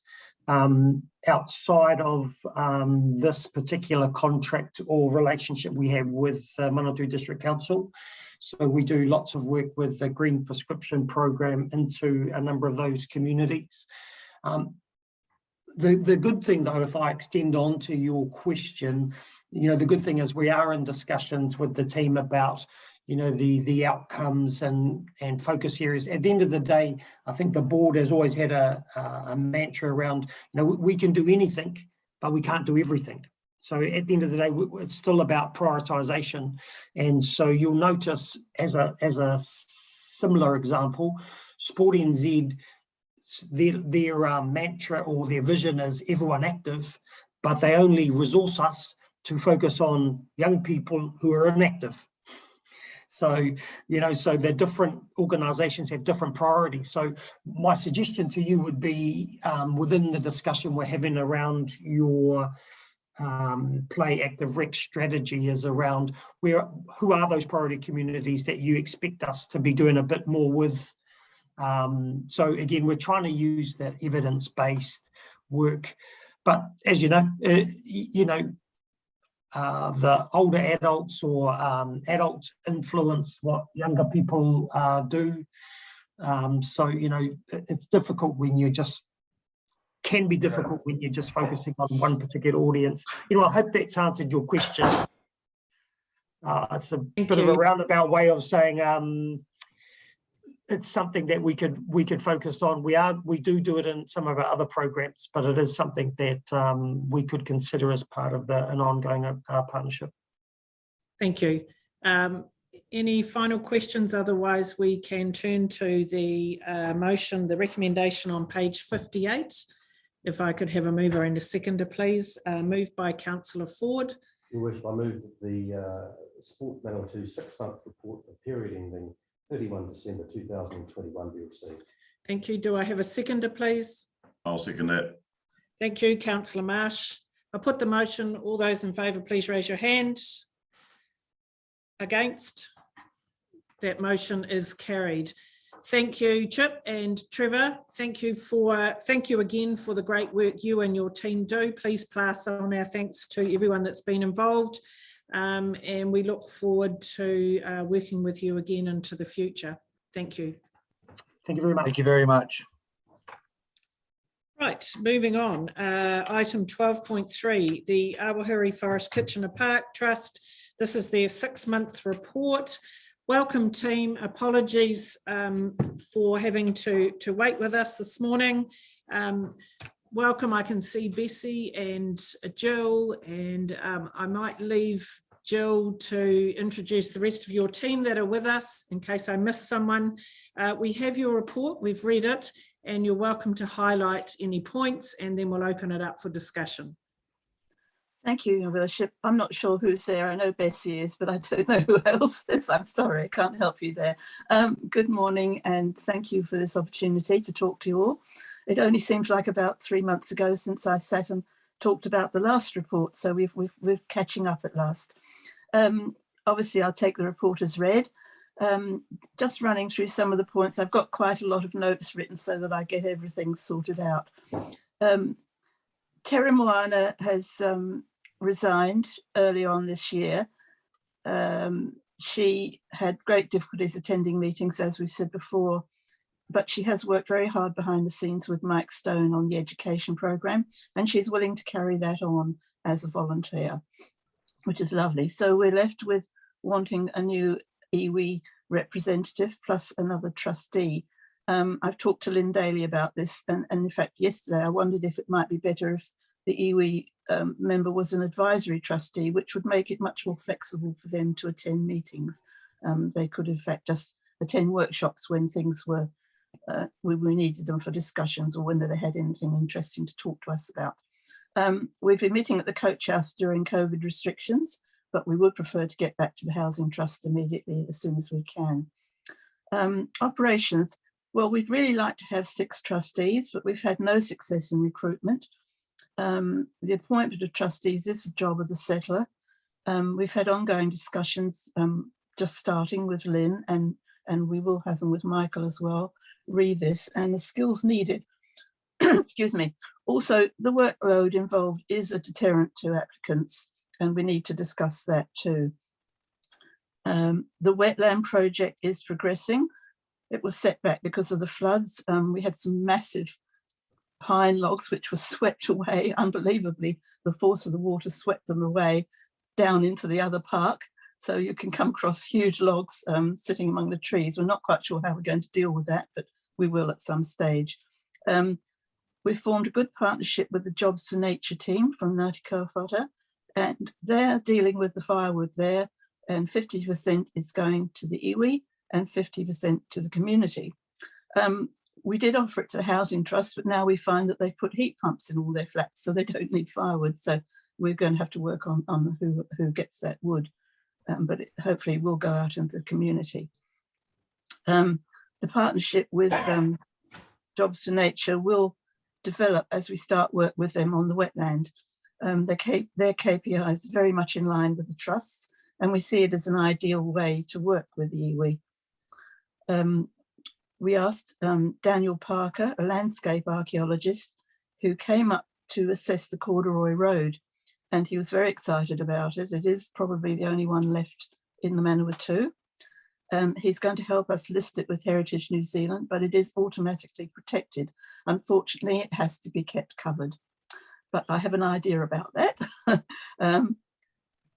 Now, the most recent floods, I'm talking about January, have led to Horizons clearing the confluence of the Mangoni and Makino streams, which will hopefully help. There were a lot of willows growing there, and that should make a difference. The 17A review has made recommendations which we've discussed with Lynn Daly, and which will help to better define the purpose and governance details of the Trust Constitution. Confusion can arise over the fact that we are a CCO and we're also a standalone charity. The Constitution is written as if we own property, which of course we don't. Well, we own the movable property, which is signs, seats and lights. Apparently we're being referred to as the Park Committee, and we don't appreciate that. We are a trust board, it's much more dignified. So that's, there's quite a lot in that review, which we hope the council will listen to and discuss. Finances, we're gradually moving towards outsourcing our accounting system. Amanda Cowman is to provide us with an SLA to ensure a smooth transition. However, there's still problems arising from the departure of Helen Nguyen in December, and we still don't have a complete set of accounts from that time, which might cause problems for the auditors. There is some conflict over how our accounts are presented for audit. Should it be as a CCO or as a charitable trust? And the auditors require us to be audited as a charitable trust. This is a controversial point I'm making here. I'm not doing it aimed at any personalities. I want to make that quite clear. It's just that we need to have a clear definition. Going on to environment. 6,500 trees have been approved for funding by Trees Account for this year, plus a further 2,800 from the trust budget. Excuse me. So that will be 9,800 new trees going in total. They're all growing well at the 3 nurseries from seed. Recently, we had a very good scientist visit the park. We were looking at him telling us how to aerate the soil around some of the older trees. Unfortunately, there's a group of kakateas which are dying because during previous floods, they've been standing in floodwater too long. But he couldn't offer us any hope because he said you can't really tell which roots you're aerating in a forest where all the trees are growing so closely. However, he did say that at its present size, Abuhari forest is not sustainable. It probably will last 100, 150 years. It needs to double. And we're even with the wetland, there isn't enough land. I'd like to go back to the point that when we first were formed as a trust, we were given the land between the park and the council nursery, something like 15 hectares. And then that was given to the water treatment plant. If they're not going to use it, could we please lay claim to it? We have some wonderful ideas of how to use that land, but we do need a 2-year lead on. So we're not saying we want it now, we're saying if it's possible, could you let us know as soon as possible because we need 2 years to grow trees and design and set the project up. One of the things we'd like to do in that land is we'd like to grow a group of native trees that could be used for research. With the whole interest in Maori medicine and natural medicines, it's very hard for researchers to get hold of material. You can't just go into the bush or the park and cut down a tree to research it. But we could grow trees for that purpose, and we could charge people. So it would bring an income in for the trust if we could set that up. I believe there is one plant that has very similar properties to opium without the nasty side effects. So that would be very interesting to research. This afternoon, we're meeting with the new area manager for MPI to discuss the progress on the grant. She's very keen to visit the park and see what we've achieved, because this is a very unusual project for MPI to fund. They usually only fund bare land, brand new forests. So they are taking an extra interest in us. And the amount of data they require every quarter is quite amazing. And we have to thank Rec Services for providing a great deal of that data about planting and hours spent. But it is quite a strenuous business to account for all that for the grant every quarter. And Bessie has done amazing work on that. Getting to this nasty plant Phragmites, we've now got 13 research sites around the park trying to kill the stuff off. Some have shown promise, but it's very slow going. We have a project in the making to engage an intern student to write up our research for MPI, but this will depend on funding. Next week, I think it's next week, Bessie is to present on Phragmites at a weed hui held by Landcare with some top level invited experts. And I think that will really spread the word about how dreadful this weed is and how far it has spread. As far as pest control, Jobs for Nature are including the park and the environs in their pest control contract. They're at present training the team. There will be 200 traps around Manfield Water Treatment Plant, Henson's Bush and the park. And that is providing very good service. We're very pleased to be working with them on that. We've bought and had built by Menshed a whole lot of traps, so we own our own traps. Regarding the pyrolysis plant consent in the Kawakawa Road, we've put in a submission. We are deeply concerned about the effects it might have on the park and the MDC nursery with the air pollution perhaps, groundwater seepage, and particularly the number of trucks using the road 7 days a week. These will all impact heavily on the sustainability of the park. You'll probably know that as you go into the park, coming from Fielding along Kawakawa Road, there is a blind bend. It's very difficult to go right to turn into the park. And I know that Rec Services will not allow their trucks to use that way. They all have to go around and come in from Abuhari Road because it's a lot safer to turn left. So that's one thing that we really are very concerned about, the public and trucks, because the park has a high public usage now. A lot of cars going in and out of that entranceway.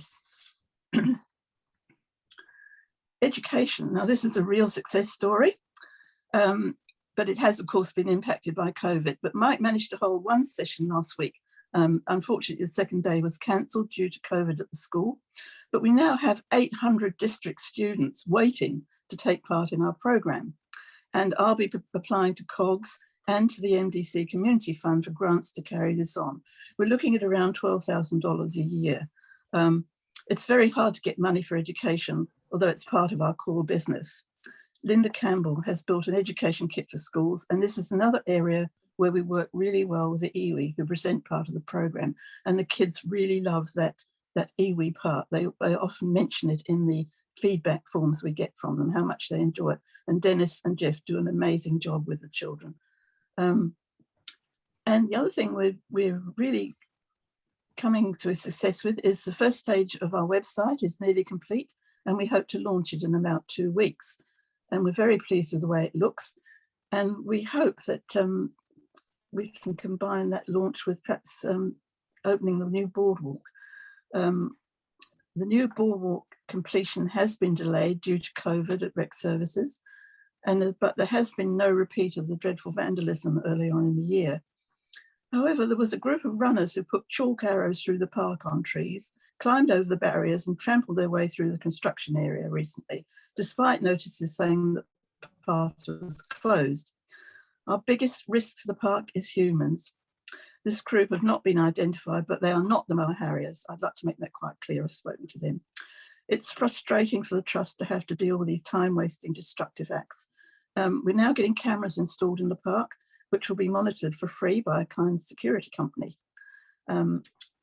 We now have only one seat left to be sponsored, and we've asked the men's shed to give us a quote for constructing similar seats for the new boardwalk. We're also constructing a heroes board listing all those people who have donated and supported the park. And just getting to my recommendations, we would like to hold a workshop with MDC as the 17A report recommends. And we would like to ask that you consider giving a meeting allowance to trustees, as we are a CCO. It's very hard to attract the best people to apply with the present unpaid workload and the rising costs of petrol. I know it costs me $130 to fill my car, and it's a 30 kilometre round trip to town and to the park. I'd also like once again to thank Carl and James for their support to the Trust. They've been absolute bricks for the whole year. Thank you very much. I'm happy to take questions. Awesome, thank you. That is a very full report, and congratulations. There's just so much happening there, and the work and the commitment from your team. Bessie, is there anything that you would want to add to Jill's comments?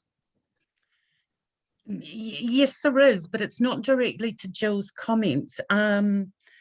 I've sat on 2 or 3 of these reports now, and what I've actually found really interesting comparing our reporting, and so far we haven't had it open to the other councillors, I will admit, but the engagement from the council to the previous reporting has been significantly higher than we have actually ever had that engagement, the questions, whatever.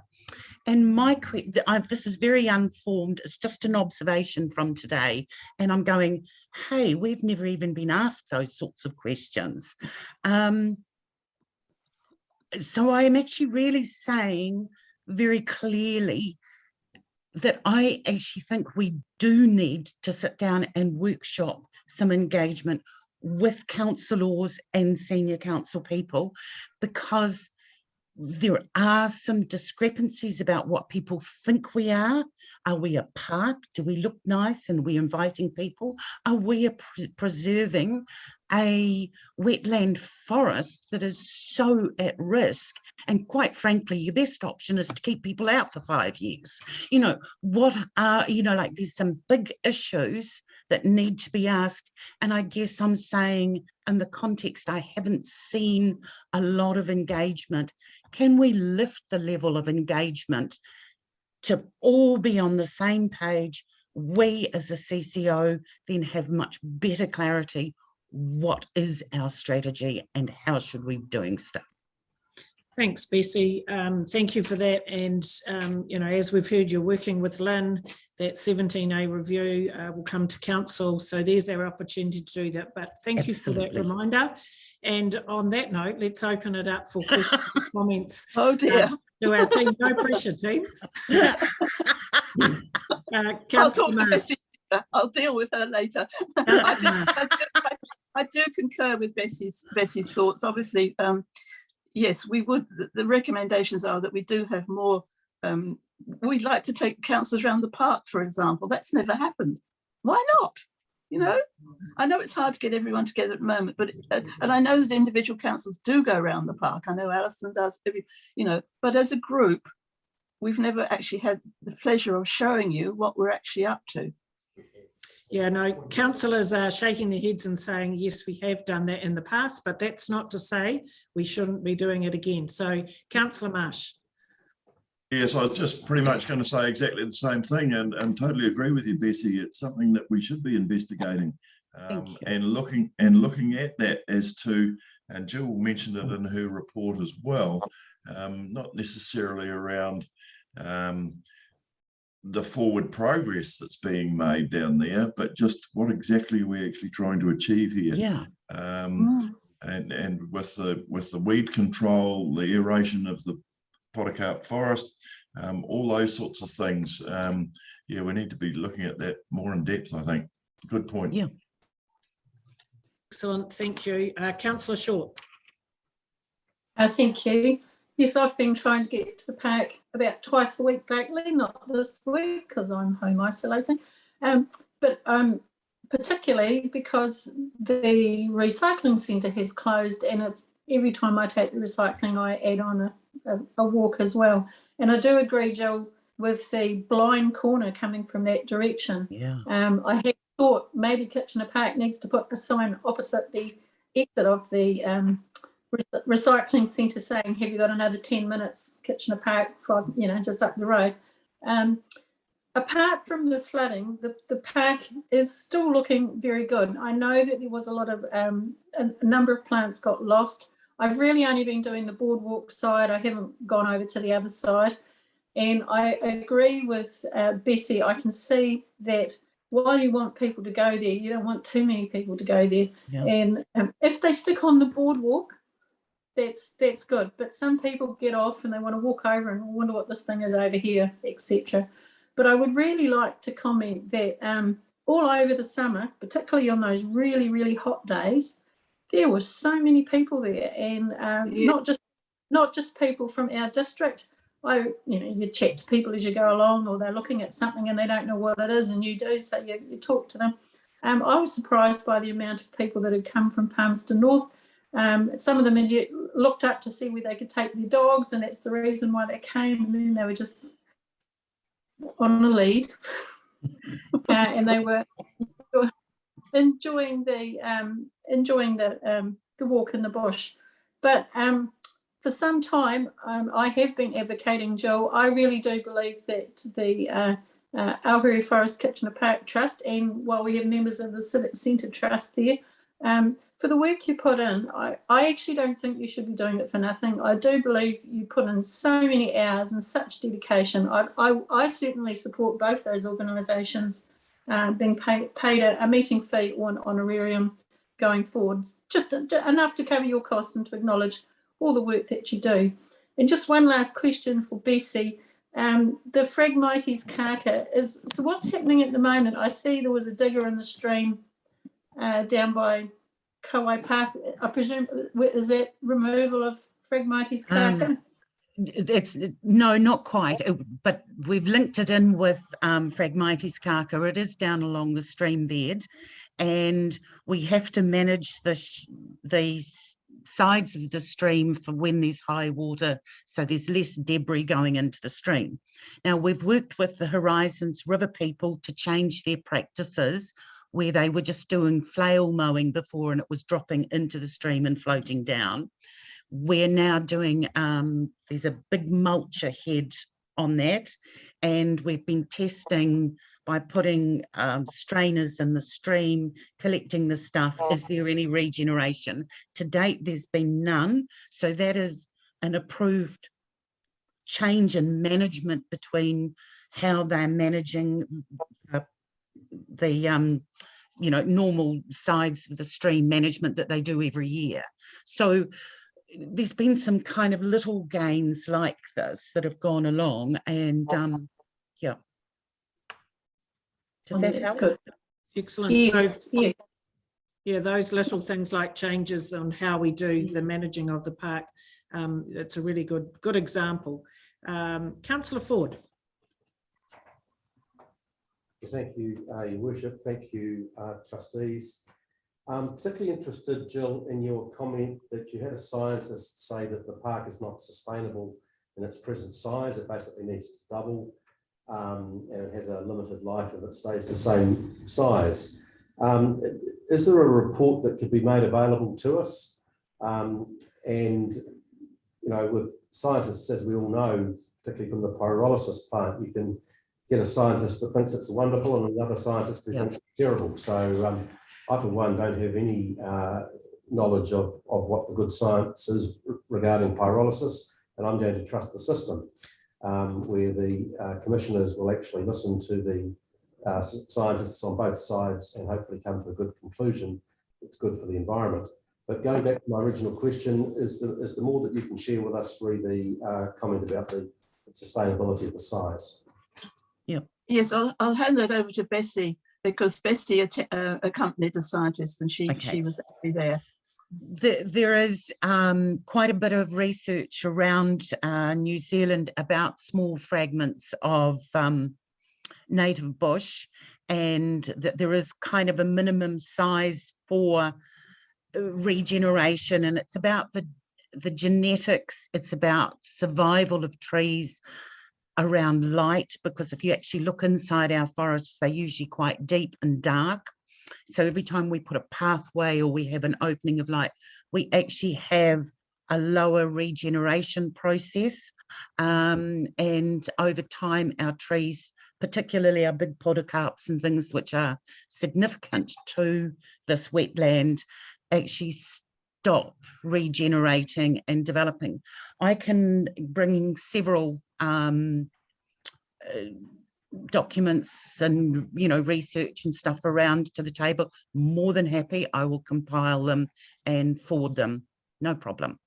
Thank you. Thank you. That would be useful information when we have our workshop as to the future, what direction we should be going as a community. Councillor Casey.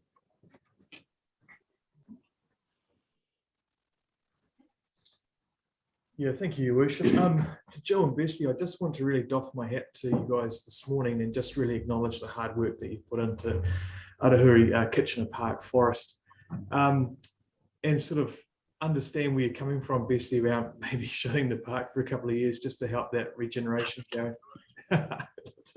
Understood. Hey, I pass regularly down South Street as just to the Manfield Park entrance there, and the signage around linking the town from that walking point of view and into the actual park itself. Any thoughts on sort of improving that area?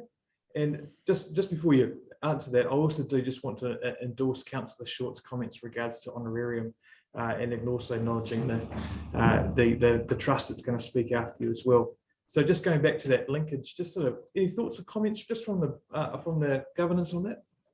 There's actually some issues around the whole of the signage and all the rest of it, and it actually goes back to the name. If you look at some of the signage says Kitchener Park, some says Abuhari Forest, some says Abuhari Forest Kitchener Park.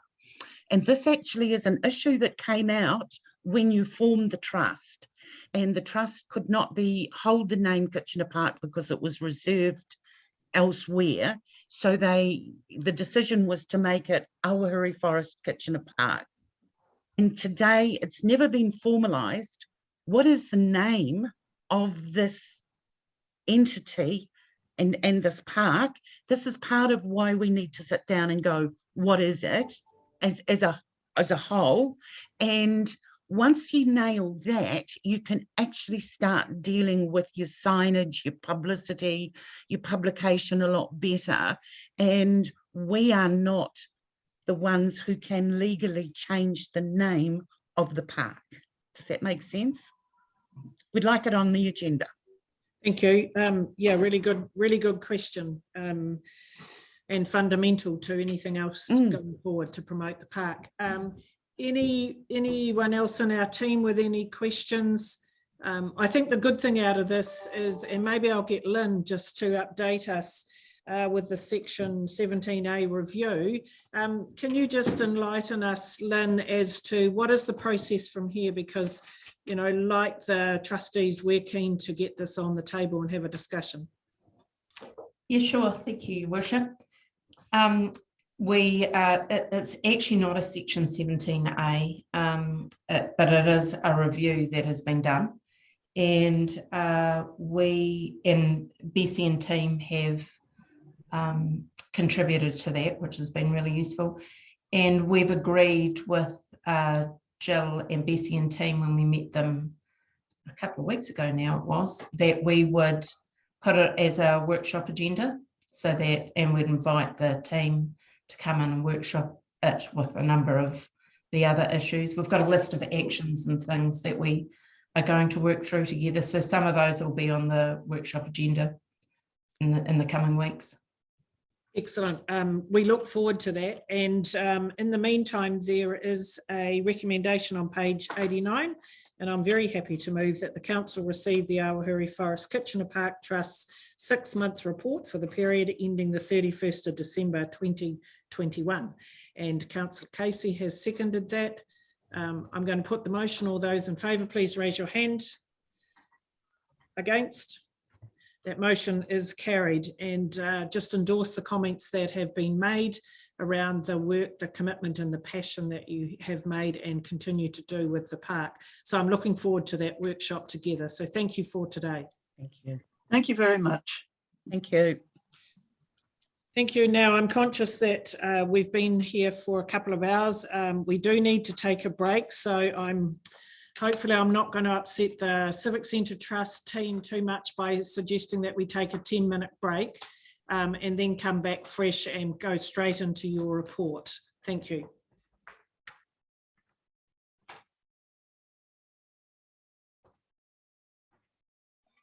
Yeah, thanks, Your Worship. I'd firstly just like to open and say, as the Deputy Chairman, I've taken over from David after his little bit unexpected retirement in the end of January. And we're still yet to elect a new chairman and deputy chairman and finance chairman. And we're doing that at this month's board meeting later this month. Can you hear me? Yes, we can. Yes. If I may just interrupt there, Stuart, sorry. Just through Your Worship, you introduced the Community Trust annual report. I think am I not correct? And we've moved on to 12.5. Yeah, it's been a trying morning. Yeah, so if we're recording, that probably just needs to be mentioned. Thanks. Thank you, Councillor Marsh. Right, let's start from the beginning, team, and get this right, especially myself. We're on 12.5, Fielding Civic Centre Trust, a 6-monthly report. We're on page 137. So my apologies for that confusion. All right, carry on. Just saying about David Stroud's retirement. He will be a big loss to our trust board. His service over the years has been much appreciated, and as I mentioned in the report, we also lost Pat Snoxall earlier in the year, which was very sad. But to start our report will be fairly brief. You've all got a copy of the reports, and I'd just firstly like to hand over to Carla for her comments, and then I'll have a few words and questions afterwards. So I'll hand over to Carla. Good morning. Can you all hear me? Yes. Yeah, perfect. So once again, just like everybody else, COVID's been a thorn in everyone's side for the last 6 months. We saw the passports come in and everything changed from there. So we've just worked day by day with our bookings. We've moved them, we've cancelled them, and we've just worked with everyone as we can. We're looking okay. We're doing okay. We've cut a lot of our expenses back, and then we've just starting to ramp back up now. So we're doing okay. We, in the last 6 months, have lost probably $36,000 of income from that, with, around 84 bookings. So majority of them were like December bookings once the passports came in. But we are doing okay, and we will get through it. So yeah, so if you've got any questions on the report, just fire them away and I'll see what I can do. Thank you. Stuart, did you want to add anything to that, or we wait till after questions and comments? I'll say a few words now, then we can take questions at the end, and Carla or myself or David Young can answer from there. Yeah, it has been a difficult year with COVID, and we still don't know where we really stand with the limits and the traffic light system going forward. We as Carla said, we have done all right, and by manipulating the bookings and trying to accommodate everyone we possibly can. The increased grant funding we got from the council was much appreciated, because without that, we certainly would have been looking fairly grim on what was happening with COVID and the lockdowns, etc. But as Carla said, we've been looking at our expenses to make sure that we are going forward. With David's retirement in January, the council appointed 3 new trustees. They're not, details about them is not in this report because it's this year, but we welcome them in February, and we look forward to working with those new council appointed trustees. We also have met this year with Lynn Daly, and we appreciate her coming to our board meeting, and with Adi and Ali do their communications as well. And we're really looking forward to working with the council on where we go from here, because we do have lots of ideas, and with these new trustees, we need to think about where we're actually heading in the next year or two. Yeah, so that's it. And I'd like to thank the trustees for their involvement during the year and input, and David Young for his services and the Secretary Treasurer. We'd be lost without him. And also to thank Carla and Noel for their excellent management of the centre during the 6-month period. So you've all got a copy of our report, so we welcome any questions. Thank you, and I'd certainly endorse that. Thanks, including to yourself, Stuart. We'll open it up for questions and comments. Can you just update us where you're at with the heating issue? You know, we've heard about this a couple of times now. Where are we at? Where's it likely to go? Well, yes, we met with a company, Excel, a couple of weeks ago, and I've just been chasing them up and coming back to see what we can do for the immediate problem we have. And I'm waiting to hear back, and I'll keep chasing them up. But the longer term, we need to do something fairly radical. I spoke with an engineering consultant in Wellington, and I passed that on through Lynn and Adi, that he has a look at the overall system and what needs to be done to get the system fixed and compliant. We had instances last year where we were looking at cancelling bookings and we can't tolerate that to happen this year. So I'll say we're speaking with a company at the moment to see what we can do as an immediate fix to get us through this year. Great, thank you. Work in progress. Councillor Casey. You should be able to use that now. Right, let's see how we go. Oh, that sounds better. Well done, folks. Hey, good morning, Trust. Thank you for presenting this morning. I'll just gather my thoughts.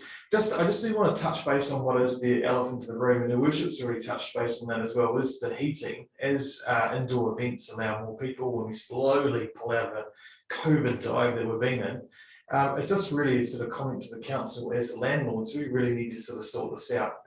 Winter's coming up. People will still want to start engaging in the event space and get things going. Yeah, the elephant in the room needs to be sorted, and that's around our heating. And I'm sure we'll probably have some comments after that. But I certainly also want to endorse and thank you for the work that you've done as well. Thank you. Cheers, thank you. Councillor Marsh. Yes, thanks for the report. Same topic. Just in reading that report, I hope we didn't take the $8,000 hit. I hope that was firmly placed back with McNee Electrical. That's a question. Question, Stuart, in regards, or Carla perhaps, the $8,000. No, we paid it. We paid that. But was it not their measurement? Sorry? Was it not their measurement that was incorrect? No, it was related back to they were trying to solve the problem, and that was the cost that was involved in trying to solve that problem. they did eventually get the solution fixed, but I'm not aware that there was a measurement involved in that. Right. Okay. Just it read that it didn't fit. I presume that was it didn't fit within the spacing available. No. Okay. And look, part of the problem is that it's over 10 years ago since the system was put in, and a lot of that equipment is now obsolete. And with electronics and general equipment, it's becoming very difficult. And with getting, as you mentioned, with your microphones, getting deliveries now is very difficult as well. I'm just a point to note, I'm working with a firm at the moment called Fantail Services out of Wellington. They're getting us VRF systems for the whole of the college, and all their componentries in New Zealand as we speak. Okay. I'll look them up, Phil. Thank you. Right. Any further questions, comments in regards to this report? Councillor Ford. Yeah, thank you. Broken record, same topic. Did the heating and ventilation system ever work properly? What did it cost when it went in? And what's your best guess approximate cost to sort the problem, please? Yeah, good question. It was around about 115,000 when it first went in. That was, and look at when I was speaking with the consultant down in Wellington from Empathy, they said that you could be talking 120 to 150. The other situation has arisen is the fact that we need for cooling, that with what is happening in the world now, that there is a need to provide cooling as well as the heating and for ventilation. So that is another factor that had to come into it. But that's the kind of money we're talking about. Thank you, Stuart. Thank you. Lynn, for a comment. Just to clarify that we are, Stuart's been working to be able to get a consultant so that we can get a good idea of what the total cost would be to provide an appropriate heating and cooling solution. And there is nothing budgeted for the next financial year. If it did come back to say that it might be $120,000 to change the heating and cooling system, which is quite possible, there is nothing budgeted in the coming year for that. So we would need to come back to council with a paper on that. I guess just thinking, finding solutions, you've got till the 1st of May to make an application to Central Energy Trust. Since it's energy related, it could be something that they may consider if we were able to get quotes, etc. in time. Otherwise, you have to wait till November.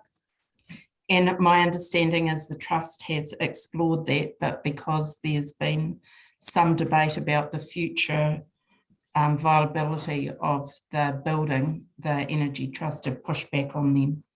I think there was, I'm not aware of what it was because I wasn't here, but so I think that we need to clarify some of that. Well, that's right. We need to revisit that, and maybe, it needs a letter of support from the council if that's appropriate.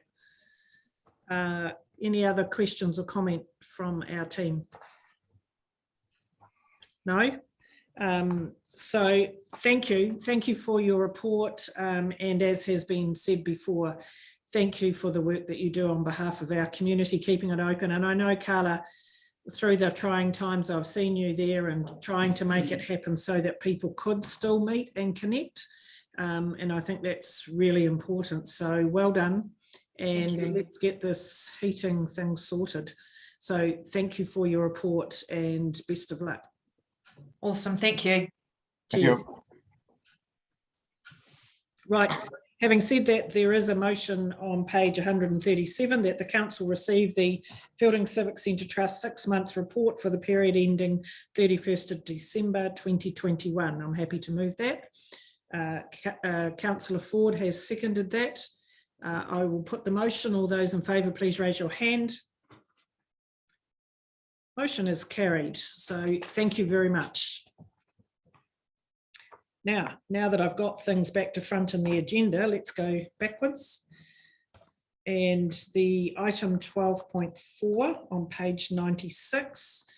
This is the Manawatu Community Trust Annual Report. This is the receipt of their audit opinion. If I recall correctly, that was what was being waited for when they did their presentation to council. So we have received that document. Lynn or Michael, is there anything you want to comment on in regards to that? No, you've summed it up perfectly, and probably just the key thing is from the audit report there was no need for any change to Manawatu Community Trust's annual report, so ready to be received. Excellent, thank you.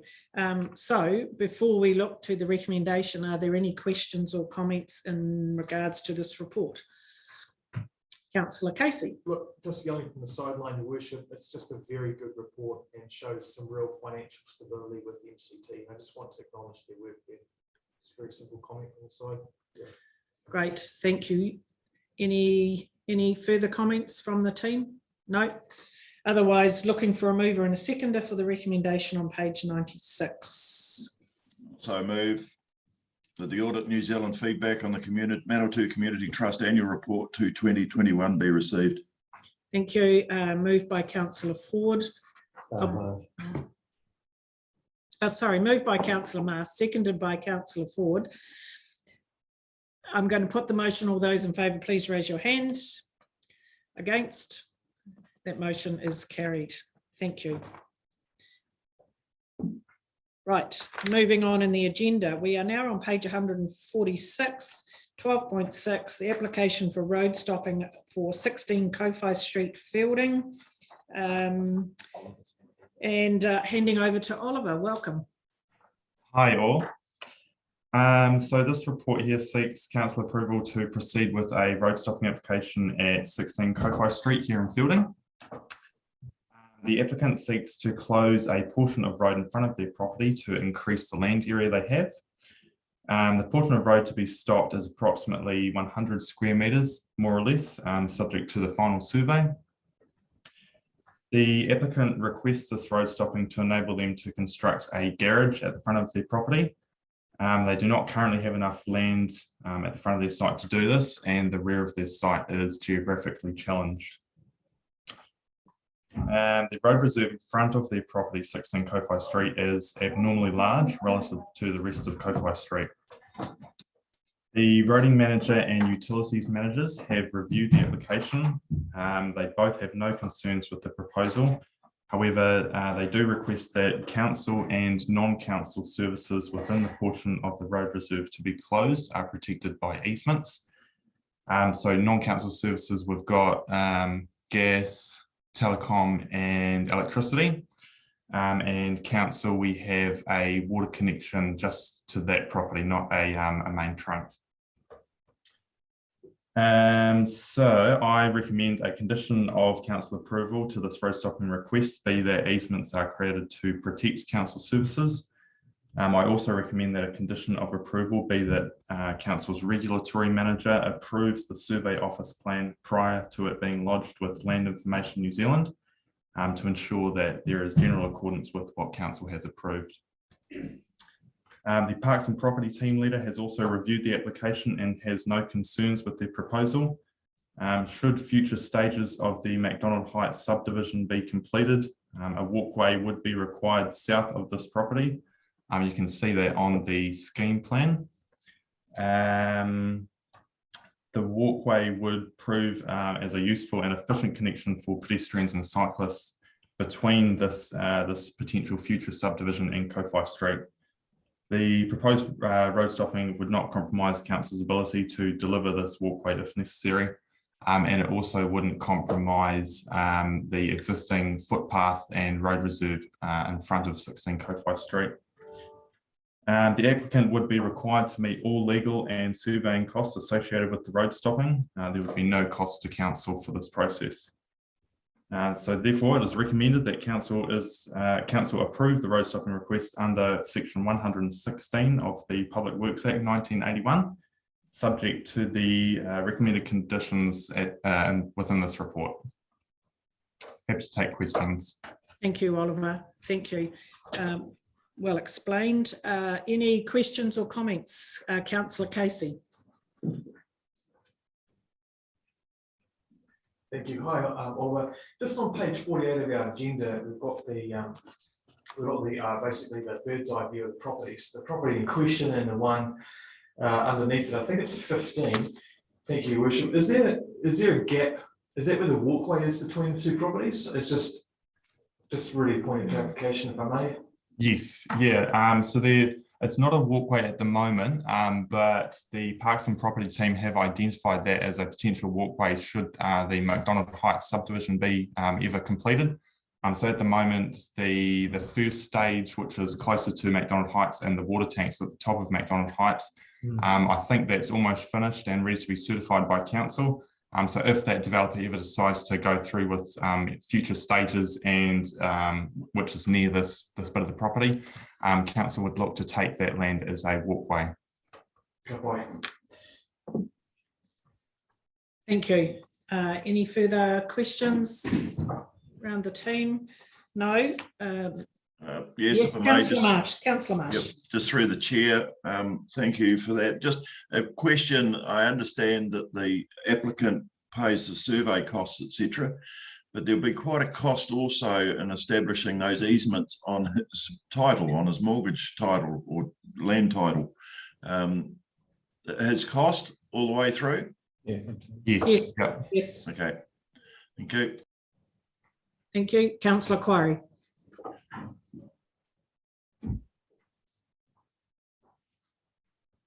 Thank you.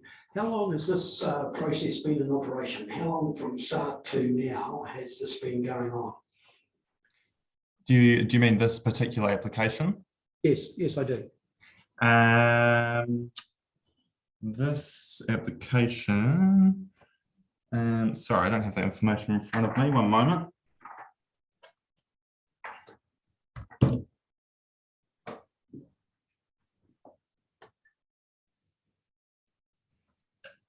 Oliver's just looking up the information, Councillor Quarry. Thank you. Sorry for the wait.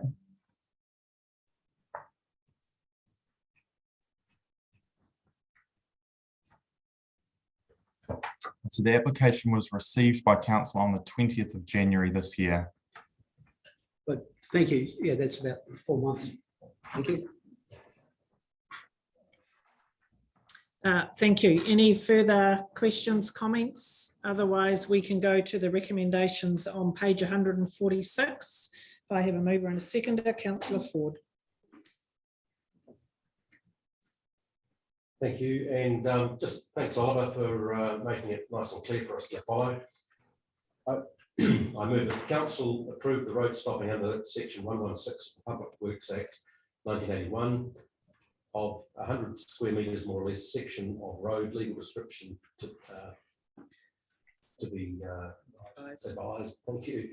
At the front eastern boundary of 16 Kowai Street, Fielding legally described as lot 60 B67296, subject to the following conditions. 1, that easements are created to protect any council services, water, stormwater, wastewater, which are located within the portion of road reserved to be stopped. 2, that easements are created to protect any non-council services, electricity, gas, telecommunications, which are located within the portion of road reserved to be stopped. And 3, that the survey office plan showing the portion of road to be stopped be approved by the regulatory manager prior to being lodged with the Land Information New Zealand. I'll second that. Thank you. Is that Councillor Belsky? Thank you. So those recommendations have been, motions have been seconded. No further discussion. I'll put those recommendations. All those in favour, please raise your hands. Against? Thank you. Those motions are carried. Thank you. Thank you, Oliver, for your great report. Thanks. Okay, moving to our next item, we're on page 155, our draft waste management and minimisation plan, seeking approval for adoption for consultation. So, on the right page. On page 155, Brittany and Hamish. So I've just got a few main points to run through. So good morning, Mayor and councillors. Late last year, we introduced elected members to the review process of the Waste Management and Minimisation Plan. The review is required every 6 years by the Waste Minimisation Act. We have highlighted to elected members the fast-changing central government policy environment of waste, including a review of the Waste Minimisation Act and the Litter Act, a refreshed New Zealand waste strategy, the upcoming emissions reduction plan, and the recently released transforming recycling proposal. These upcoming changes have been a key risk to our review of the Waste Management and Minimisation Plan. Although preparation of the draft has been informed by guidance and consultation documentation released by central government, it is anticipated that the plan may need to be re-reviewed before the 6-year legislative time frame to respond to the central government direction. To start this review process, officers completed a Manawatu district waste assessment to better understand our waste situation and identify areas for improvements. The waste assessment is included for Council's approval today as a supporting document to the draft Waste Management and Minimisation Plan. A strategic direction for waste management and minimisation was then set based on the findings of the waste assessment. A proposed action plan has been developed which aims to address issues and exploit opportunities. We are now pleased to present the draft Waste Management and Minimisation Plan to Council for adoption for consultation with the community. We also present to you for adoption the Statement of Proposal, which has been prepared in accordance with the LGA Special Consultative Procedure requirements. We encourage elected members to spread the word about this consultation period, as input from the community is fundamental to better managing and minimising waste in our community. Hamish, Warren and myself are happy to accept any comments or questions. Otherwise, we refer you to the recommendation section of the report. Thanks, Brittany.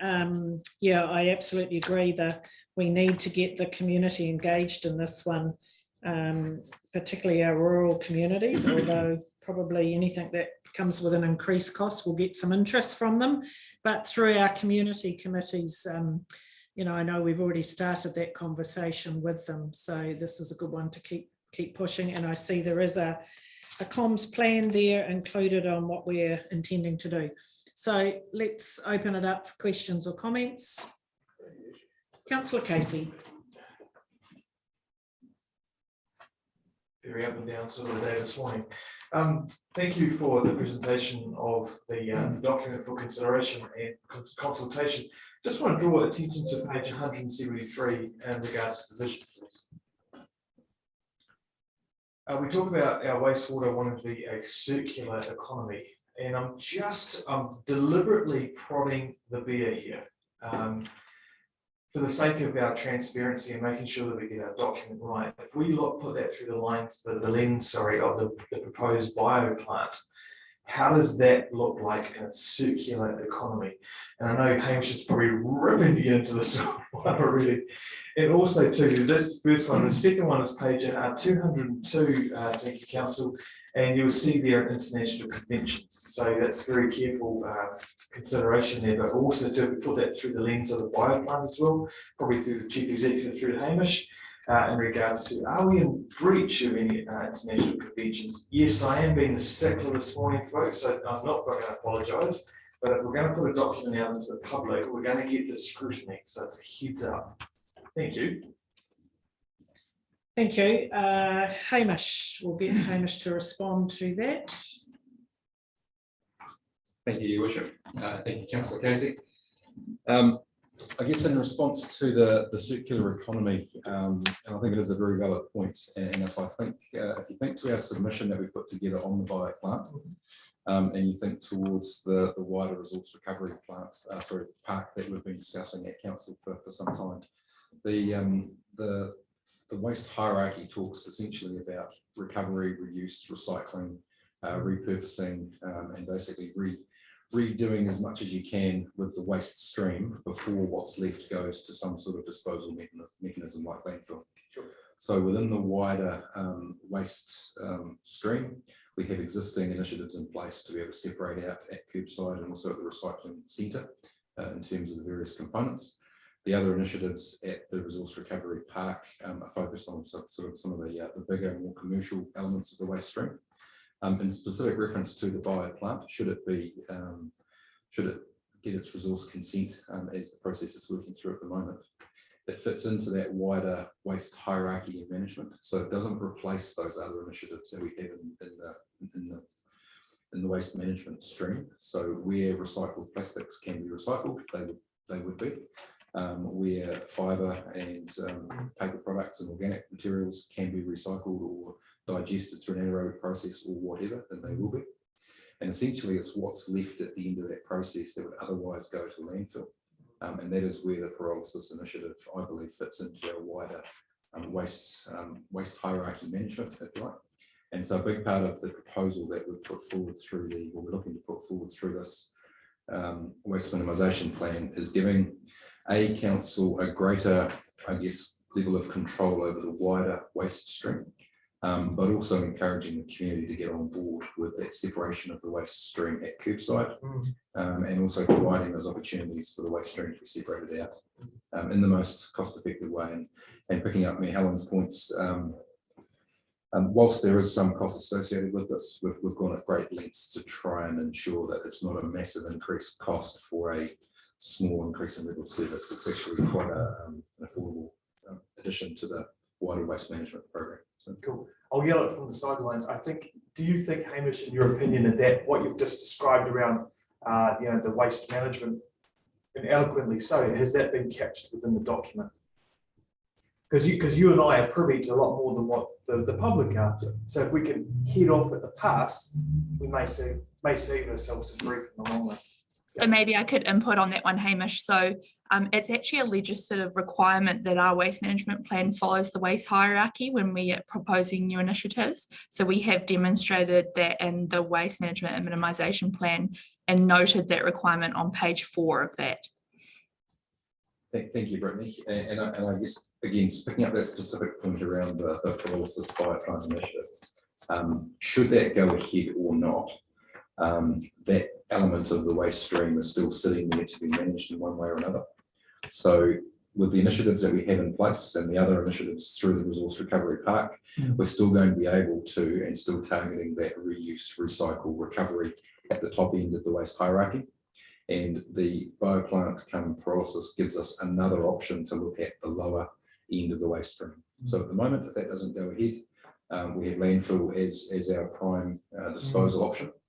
And essentially the pyrolysis initiative will give us another option as a landfill alternative, which further reinforces the sort of the wider waste hierarchy in terms of a landfill being the last option. It's kind of given up on that stuff where it can't be dealt with, whereas the other components either can be recycled, reused, or in the case of pyrolysis, moving into some sort of waste to energy type system, therefore recovering the energy and the value in that waste part of the waste stream. Thank you. Councillor Short. Thank you. Thank you for all the work you've done behind this, Brittany. I just wanted to ask about the communication plan. Sorry, I can't find what page it's on.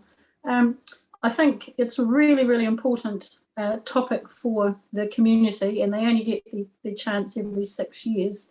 That in the current environment, we're probably going to have to rely on a lot of electronic submissions rather than talking about them at community committees or public meetings. I was just hoping that whatever I presume, Facebook and things will be our main avenue, that it's really user friendly, and perhaps, you've probably got everything designed. I wondered, as this is a district-wide topic, whether there's an interactive map where people could click on near where they live and see what it says about their road or their village or wherever they live. Yeah, so you're correct. The community committees will be a very valuable source of feedback for this. So we're going to be targeting their newsletters that they get, and also maybe a few emails as well. And then we're going to be targeting those community hotspots for some physical posters, things like the Halcombe Pub, which some of our staff members were happy to offer to drop those posters off. But yes, that is something we could look into, Alison, as a map-based feedback that could be quite useful. Thank you for that feedback. Thank you. Right, any further questions, comments in regards to this? I think, going through the document, I think the graphics are really good. It's, we've made it look interesting and eye-catching, and with all of the comms and backup that's proposed around this, we'll be definitely giving it a good shot at getting the community engaged. Thank you, Your Worship. Just in terms of that summary, the proposals that we've put forward through the waste minimisation plan are a real opportunity for this organisation to show some genuine leadership in the space. We already have a good curbside collection service, and we provide a good level of service across transfer stations and curbside and collection points across the district. But this is next level leadership from this organisation with and on behalf of our community in the solid waste space. Thank you. Yeah, I think that's a really good statement. Councillor Marsh. Yeah, thank you through the chair. While Hamish is in the hot seat, page 211 of our paper, just the table there, Hamish, just an explanation, please. Reuse destination exported. I was just wondering whether the public might actually need a little bit more detail in there. What's the meaning of the exported? Yep, thank you, Councillor Marsh. And I'm looking at Brittany on the screen too. We did have a conversation around this in our graphics, and I can't remember which page number it is. So you'll remember the Resource Recovery Centre graphic that we've tried to make a focal point of the documentation. Yep. So that is on page 11 of the Waste Management Minimisation Plan. So on the bottom corner of that image, it shows where we actually send our recyclables to. And we were also really conscious, Councillor Marsh, that we didn't want the community thinking that we simply sent our rubbish overseas. So we've specifically stated where we send each of those items for reuse. And you'll see that the majority of them are actually within New Zealand.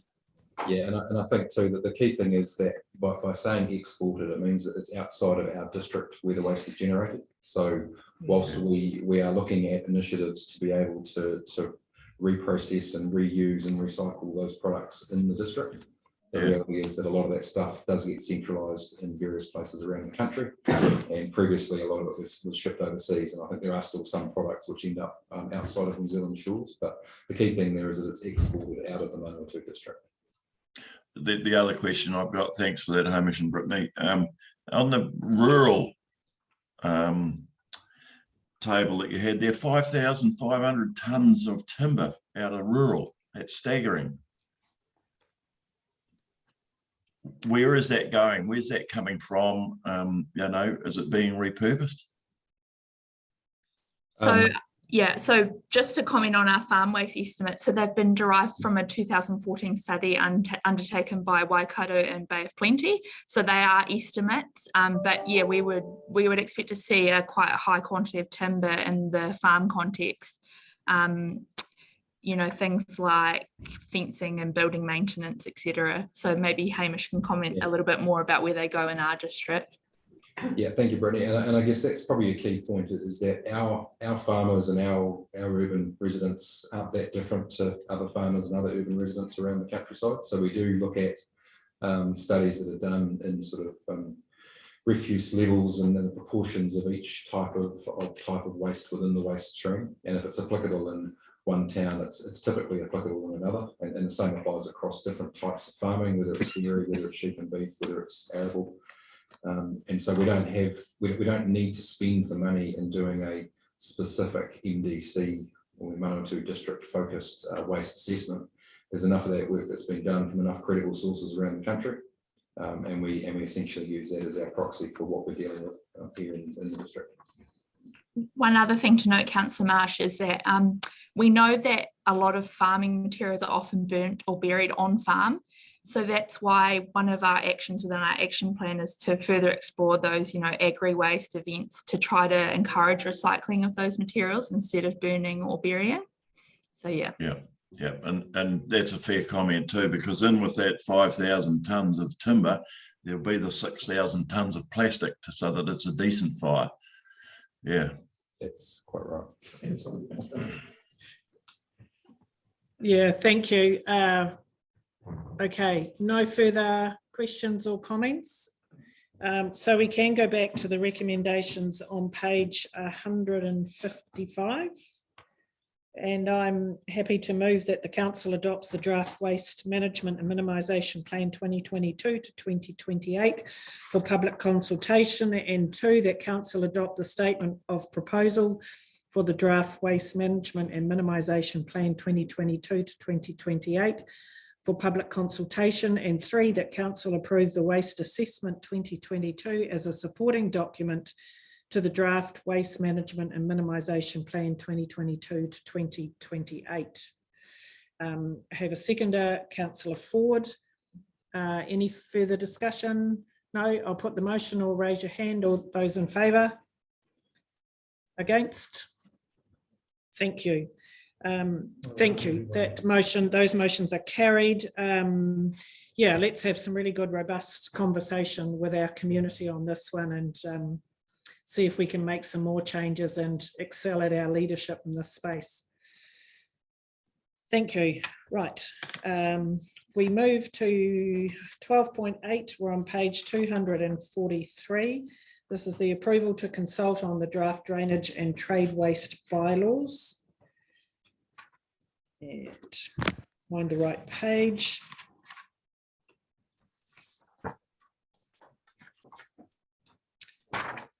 Right, Kathy and Lisa. Welcome, Lisa. Thank you, Your Worship. Good morning. Morning. So this relates to the review and replacement of our current drainage and trade waste bylaws. And Lisa, I'll hand it over to you. Thank you, Your Worship. Good morning, councillors, colleagues. It's a pleasure to be here today. I just wanted to sort of cover off a few things from my report. Hopefully not in too much detail, but you know I like to talk sometimes. So, so as outlined in my report, I'm seeking 2 decisions from you today. The first relates to the requirements of section 1551 of the Local Government Act 2002. And the second relates to council's approval to publicly notify the draft bylaws and the supporting documents that are attached to my report. So firstly, in relation to the section 155 assessments, section 1551 of the Local Government Act requires that before council commences a bylaw review, it identify whether a bylaw is the most appropriate way to address the perceived problems. The assessment involved identifying the problems that were relevant to drainage and trade waste, gathering evidence of these problems to determine whether they are real or perceived problems, and then weighting the pros and cons of the different management options to determine whether a bylaw is best. Copies of the section 1551 assessments for the drainage and trade waste bylaws are attached to the report as Annex A. A summary of those section 1551 assessments for the drainage trade waste is in paragraphs 5.2 to 5.5 of my report. And the equivalent assessment for the trade waste bylaw is in paragraphs 5.6 and 5.7. Both assessments conclude that a bylaw is the most appropriate way to manage the perceived problems for both drainage and trade waste. Of course, in practice, a bylaw will not be the only tool that council uses when addressing these problems. For example, council uses education to try and influence public behaviour, and the council uses the district plan and the engineering standards for land development to control the quality and design of drainage infrastructure for new developments.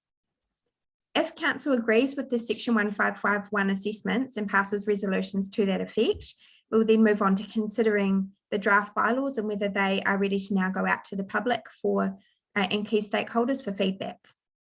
You'll note that section 6 of my report includes preliminary assessments of the draft bylaws relative to section 1552 of the Local Government Act.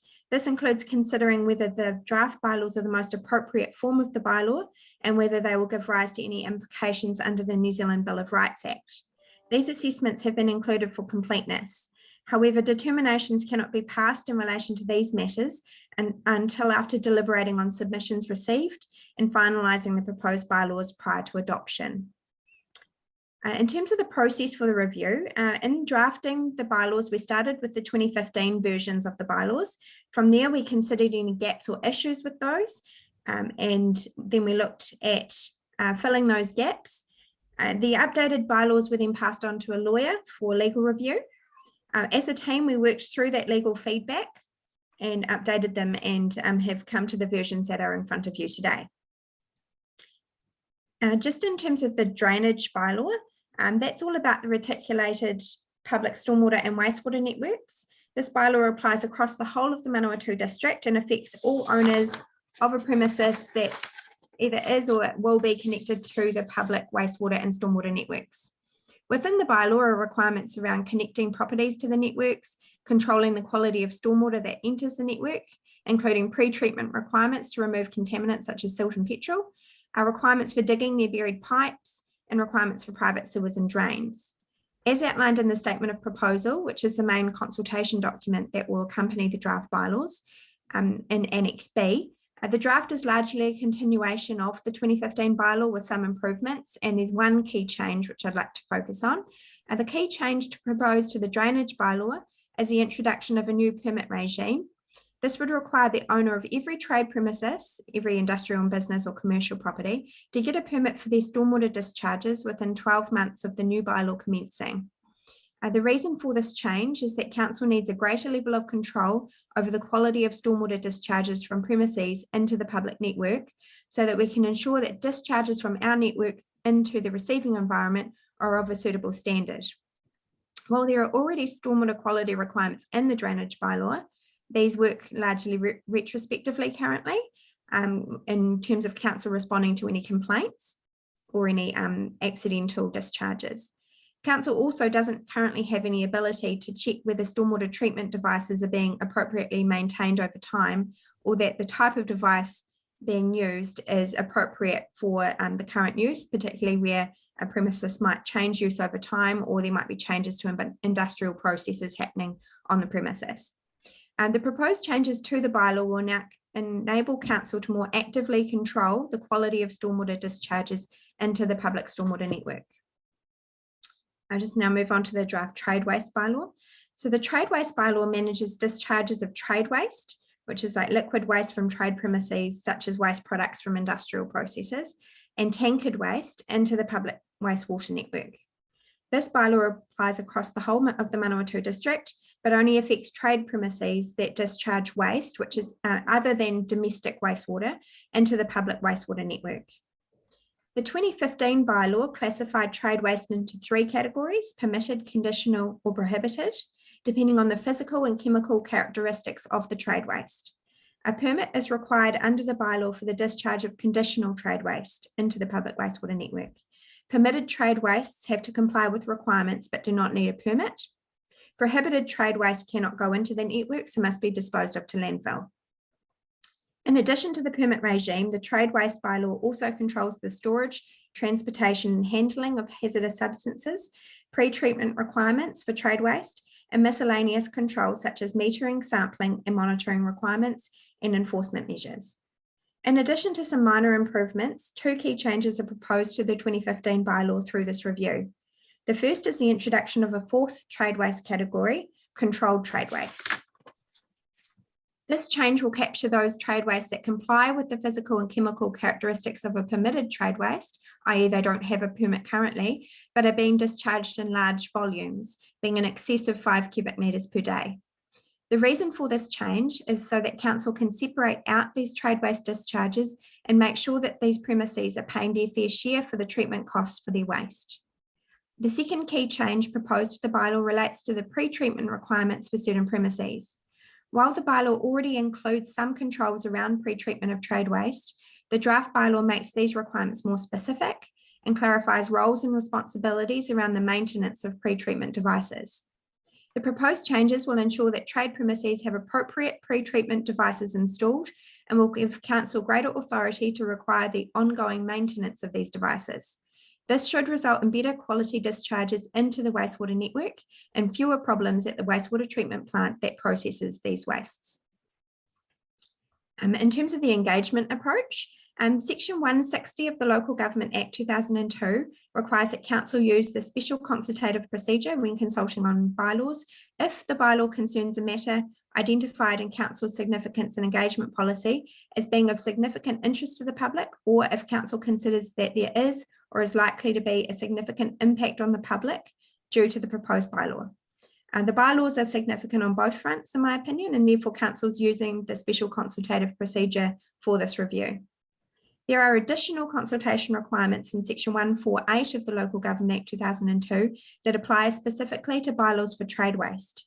These requirements include sending a copy of the draft bylaw to the Minister of Health and the Medical Officer of Health at the Mid-Central District Health Board at least 2 months prior to making the new bylaw. As outlined in paragraphs 9.3 to 9.8 of my report, we're proposing to send a copy of the draft trade waste bylaw and supporting documents to the Minister and Medical Officer of Health at least 2 months at the start of the 2-month consultation period. We will also be directly contacting every person that currently holds a trade waste permit. Council also wants to target those trade premises that are currently discharging permitted trade waste, particularly those with large volume waste that may require a permit under the draft bylaw.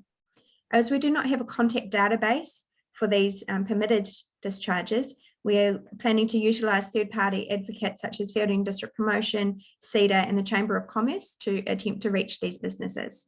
We're also utilising social media to raise awareness. In terms of the operational implications of the draft bylaws, excuse me, as most trade premises already hold a trade waste permit, the additional permits that may be required as a result of the proposed introduction of the controlled trade waste category will be absorbed within available resourcing.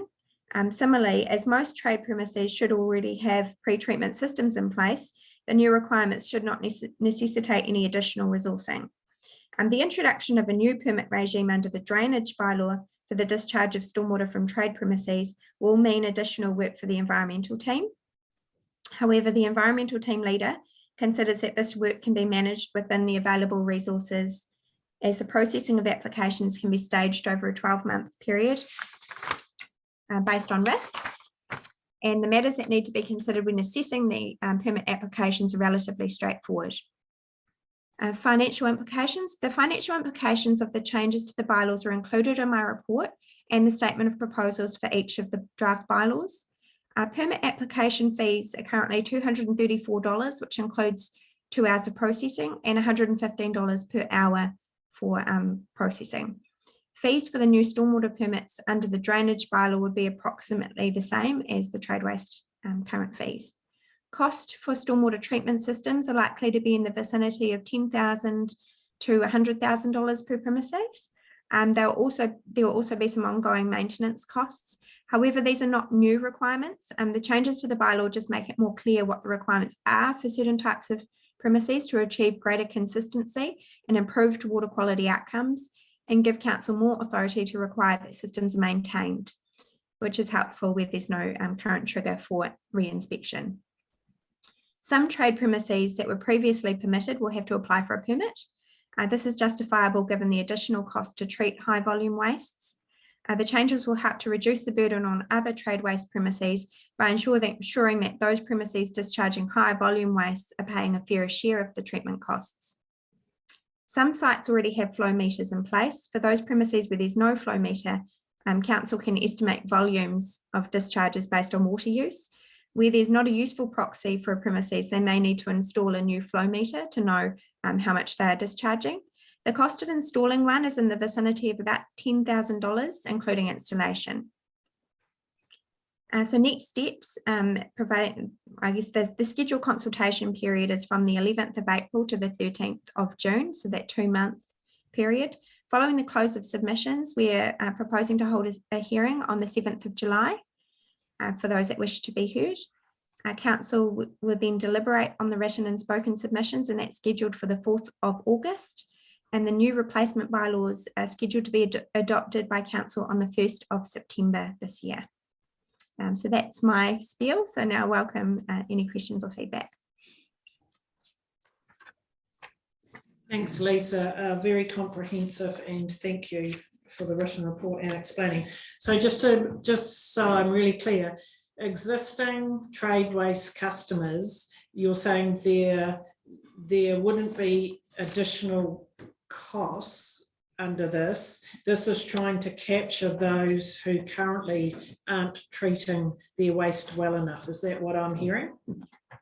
Through your worship, yeah, that is that is the understanding is that there are already requirements to treat trade waste to a certain quality, but the issue is that there's no kind of proactive way that we can actually monitor that and make sure that that's continuing over time. It is at the moment a person will assess what category their trade waste falls into, and if it's within that conditional, then they'll have to apply. But if they meet the permitted requirements in the bylaw, there's no requirement to obtain a permit. So we're kind of relying on them to know that their trade waste is permitted and that their treatment systems are achieving that requirement on an ongoing basis. So this would enable us to make sure that those treatment devices are in place and are being maintained, so that over time their discharge continues to meet that permitted activity standard over time. Thank you. Councillor Campbell. Yeah, thank you, Your Worship. I have to say I'm quite concerned to hear that we're looking to introduce a permit and extra regulation. I'm quite opposed to any unnecessary extra regulation, but there's quite a difference to me between wastewater and stormwater, and I just honestly can't see the need to regulate or require a permit for stormwater. Wastewater is one thing. We know that wastewater could contain nasty stuff that needs treating. Stormwater, to me, is pretty much an inherent right that everybody that lives in the district should be able to discharge their stormwater to the system within some rules regarding not putting hazardous stuff down the stormwater pipe. So it just seems to me that we shouldn't need, it just seems a sledgehammer approach to require a permit for anybody to have to put, to allow them to put anything down the stormwater pipe. So yeah, look, I'm quite concerned. I'm happy to put this out for consultation, but I can see a large amount of anti-feedback coming back to us. Just because of that fact, there's it's looking like a pretty significant increase in regulatory work, not only for the people putting the product down the pipe, but also for our council staff into having to administer it. Hamish, yeah, I was just going to ask, is there anything to help understand why stormwater as well as the waste? Thank you, Your Worship. Lisa, I'll start and you jump in to correct me with the technical components. Picking up Councillor Campbell's point, you're quite right. We're not looking to consent stormwater discharges from private property. That's not the intent. It's, as you pointed out, it's the nasties and the pollutants that may be contained in that stormwater. That's what the whole bylaw is designed to capture, so that there is no downstream environmental effect. We have resource consent requirements placed on us through the Regional Council in terms of the quality of stormwater discharges and the like. So this is a mechanism for us to ensure that private businesses aren't putting anything into the stormwater, which then becomes a downstream environmental problem that council then has to deal with. So this is the fence at the top of the cliff, not the ambulance at the bottom. Lisa, do you want to pick up on anything from there, or have I nailed it? Yeah, thanks, Hamish. I think you've covered it well. This is us trying to be more proactive in terms of managing what's going into the network, so that we're not having an issue at the end and that we're trying to solve. At the moment, we're sort of having to be quite retrospective, where there is an issue like some paint or blood or something coming into the stormwater network. We're then trying to track that back to find where that's come from. This would enable us to work with those trade premises to make sure that they have the right treatment systems in place and that they are following best practice, so that those sorts of incidents are far less common. Yeah, my point would be though, I think you could do that without requiring a permit. Yeah, just seems too much. I mean, it's very well to have a rule saying you can't put nasty stuff down the stormwater system. That's fine. I have no objection to that at all. But to require every trade waste customer, I'm not sure how many we've got. Hamish, you might be able to clarify that. To have an additional permit just seems perhaps a little bit much for me. Hamish, do we know how many trade waste customers we currently have? No, sorry. We've got larger ones, but this is essentially dealing with a lot of the smaller trade premises in town. And this will also include ones we don't know about currently? Correct. So how are we going to know about them? It's the implementation side of actually getting out and having the bylaw to be able to enact, and then having the resource internally to proactively do that. Councillor Marsh. Thank you, Your Worship. Along the same lines, and probably Hamish again, not necessarily around the bylaw, but page 259 of the report staggered me. And again, it was around the stormwater volumes received from 14th December to 17th December 2021. Just as an example, how much of this cross connection is happening and how are we going to deal with that? Because that's a cost to our infrastructure to rectify. And so that's another side issue that I want picked up if we can for further discussion. It's outside the bylaw paper that we're looking at today, but if this cross connection scenario is right across our town, then we've got a major issue. Yeah, thank you, Councillor Marsh, and through you, Your Worship. You're right, it is a separate issue, but you will have heard in this chamber many times the reference to inflow and infiltration, so I&I. That is where the bulk of those problems come from. So when you have heavy rain, you've got, I think probably fair to say, less and less stormwater connections that are flowing down into the sewer. But you've got open drains, you've got grates, you've got old pipes that might have leaks in them. In the wintertime, they sit in the groundwater, in the water table.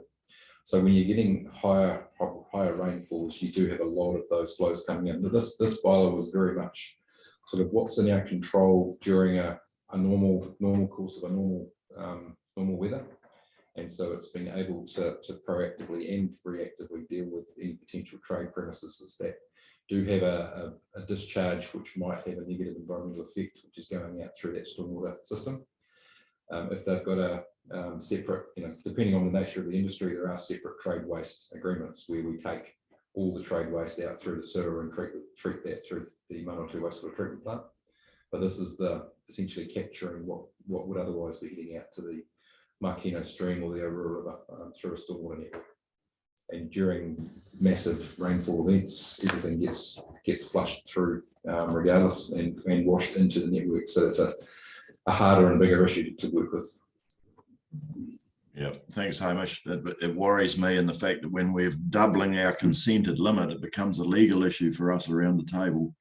And I just don't want anything to come back from that. Thank you. Any, no, Councillor Hadfield. Yeah, thank you, Your Worship. I think it's strange that I would find this topic actually interesting. But there you go. Some time ago, I was approached by a commercial ratepayer who had being in an agricultural type business. And there's a lot of businesses like this in our area who wash down machinery, all sorts of stuff with oil, grease, and everything else that you can name headed to the stormwater. This particular business had installed interceptor or entrapment tanks where similar businesses had not. And my understanding was that council was pretty, didn't have the teeth to actually create a fair playing field, if I think that's the way of putting it. So this particular business, and I won't go into any detail, has spent the money, got the entrapment or interceptor tanks before anything goes out into the stormwater. So as much as like Councillor Campbell, I'm not a great fan of rules and regulations. We have to, in my view, allow council to have the teeth to create a fair playing field in this area. Otherwise, human nature says that it will not happen. And I don't think we can rely on the good nature of everybody to actually play by a fair set of rules. So in other words, one business spent the money to put it in, creating higher costs, and in a competitive industry, we should have a fair playing field. So I do support council's ability to be able to have some teeth in this area. Thank you. Any further questions or comments? No. So we can go to the recommendations on page 244. Do I have a mover and a seconder, please?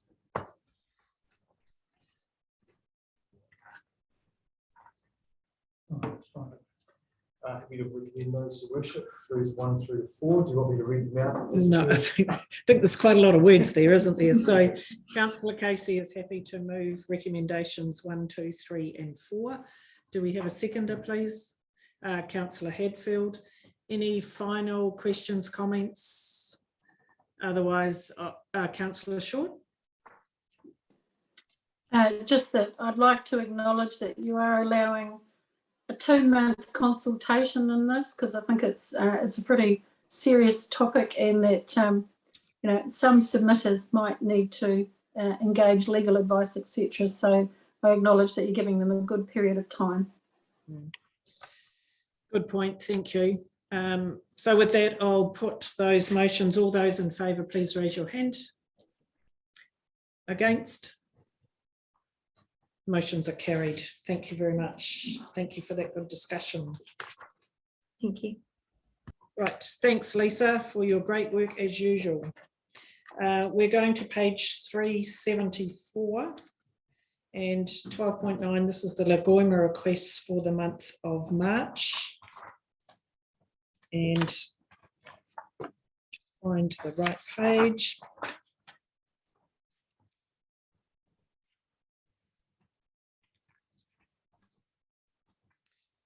Kathy, you and your team, are you taking us through this, or Katie? That will be me, Your Worship. Thank you. Thank you. We'll take the report as read, and if you wish to speak to it. It's the usual report, Your Worship, on Malagumas, and we've had a flurry of activity in March, between the 22nd and 24th of March, where we received 7 of the 10 Lagumas of that month, and this just provides you with the visibility and oversight of what's come in. We will of course make sure that the ones where we think you need a bit more visibility, Your Worship, we will bring them to your attention. There's a couple there that you probably want a bit more visibility on before they go out.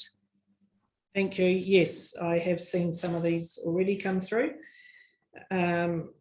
Okay, so let's open it for questions or comments to Kathy and her team on any of those items.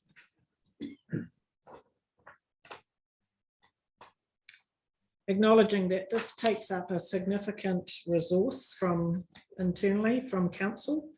But am I right, Shane, that we now have a council staff member charged with looking after these?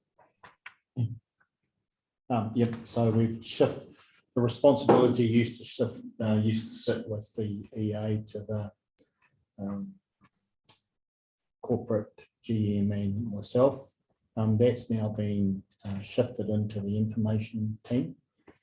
To me, Lagoimas is simply a request for information. So Brent White has now picked up that responsibility in that team. So all of those requests are channeled through that and then disseminated out through that single point to whoever needs to respond. Thank you. Questions, comments, Councillor Marsh. Yeah, just a follow up.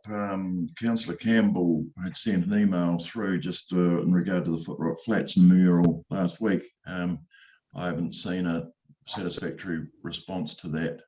Do we comment there or take it to council only time? Was that in regard to the costs? Correct. Yeah, GM Lynn did send an email out explaining the costs. Cool, thank you. I must have missed that. Thank you. Thank you, but you know, if you have any further questions, please raise them. Yep. Thank you. Anything else in regards to any of those? Councillor Shaw. I just wondered if there was any further information about the inquiry of the tiny home at 53 Willoughby Street, Halcombe.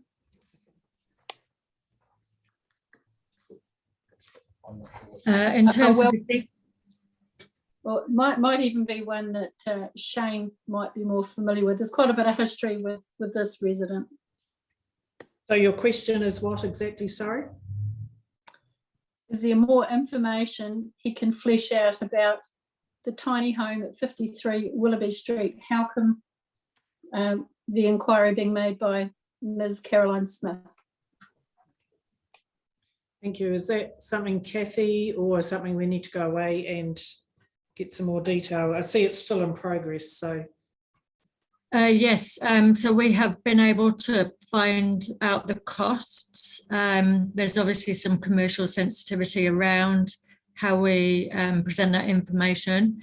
But it looks like Lynn may be able to provide some detail, and Carol and her team there. So I'll hand over to them. Yeah, hi Carol, thank you. If you could help us with that question. Yeah, I think the gloomy request that came through from Caroline was around the costs for our lawyers. So I've provided that advice based on the invoices we've received to date. So that's already been collated. So that's good. In terms of the overall determination process and where we're at with that, that's a final second draft has been submitted to us by MB. And we are creating another submission to go back on that because we agree with it in part, but not all of it. So that's where that's at the moment. So nearly there. It's taken a bit of a while, that process, but yeah, that's close to being resolved. Thank you. Okay, so if there's no further questions or comments, there is a recommendation on page 374. If I could have a mover and a seconder, please. Councillor Ford. I move that the report detailing requests for information received under the Local Government Official Information and Meetings Act 1987 for the month of March 2022 be received. Thank you. Do I have a seconder, please?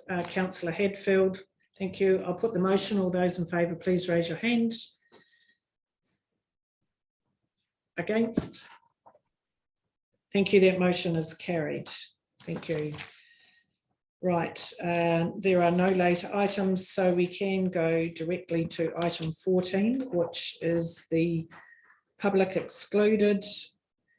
And I'm happy to move that the public be excluded from the following parts of the meeting proceedings of this meeting, namely the confirmation of minutes and the contract award recommendation, Rongatea to Stewart Road. So I have a mover. Do I have a seconder, please? Councillor Ford. Put the motion. All those in favour, please say aye.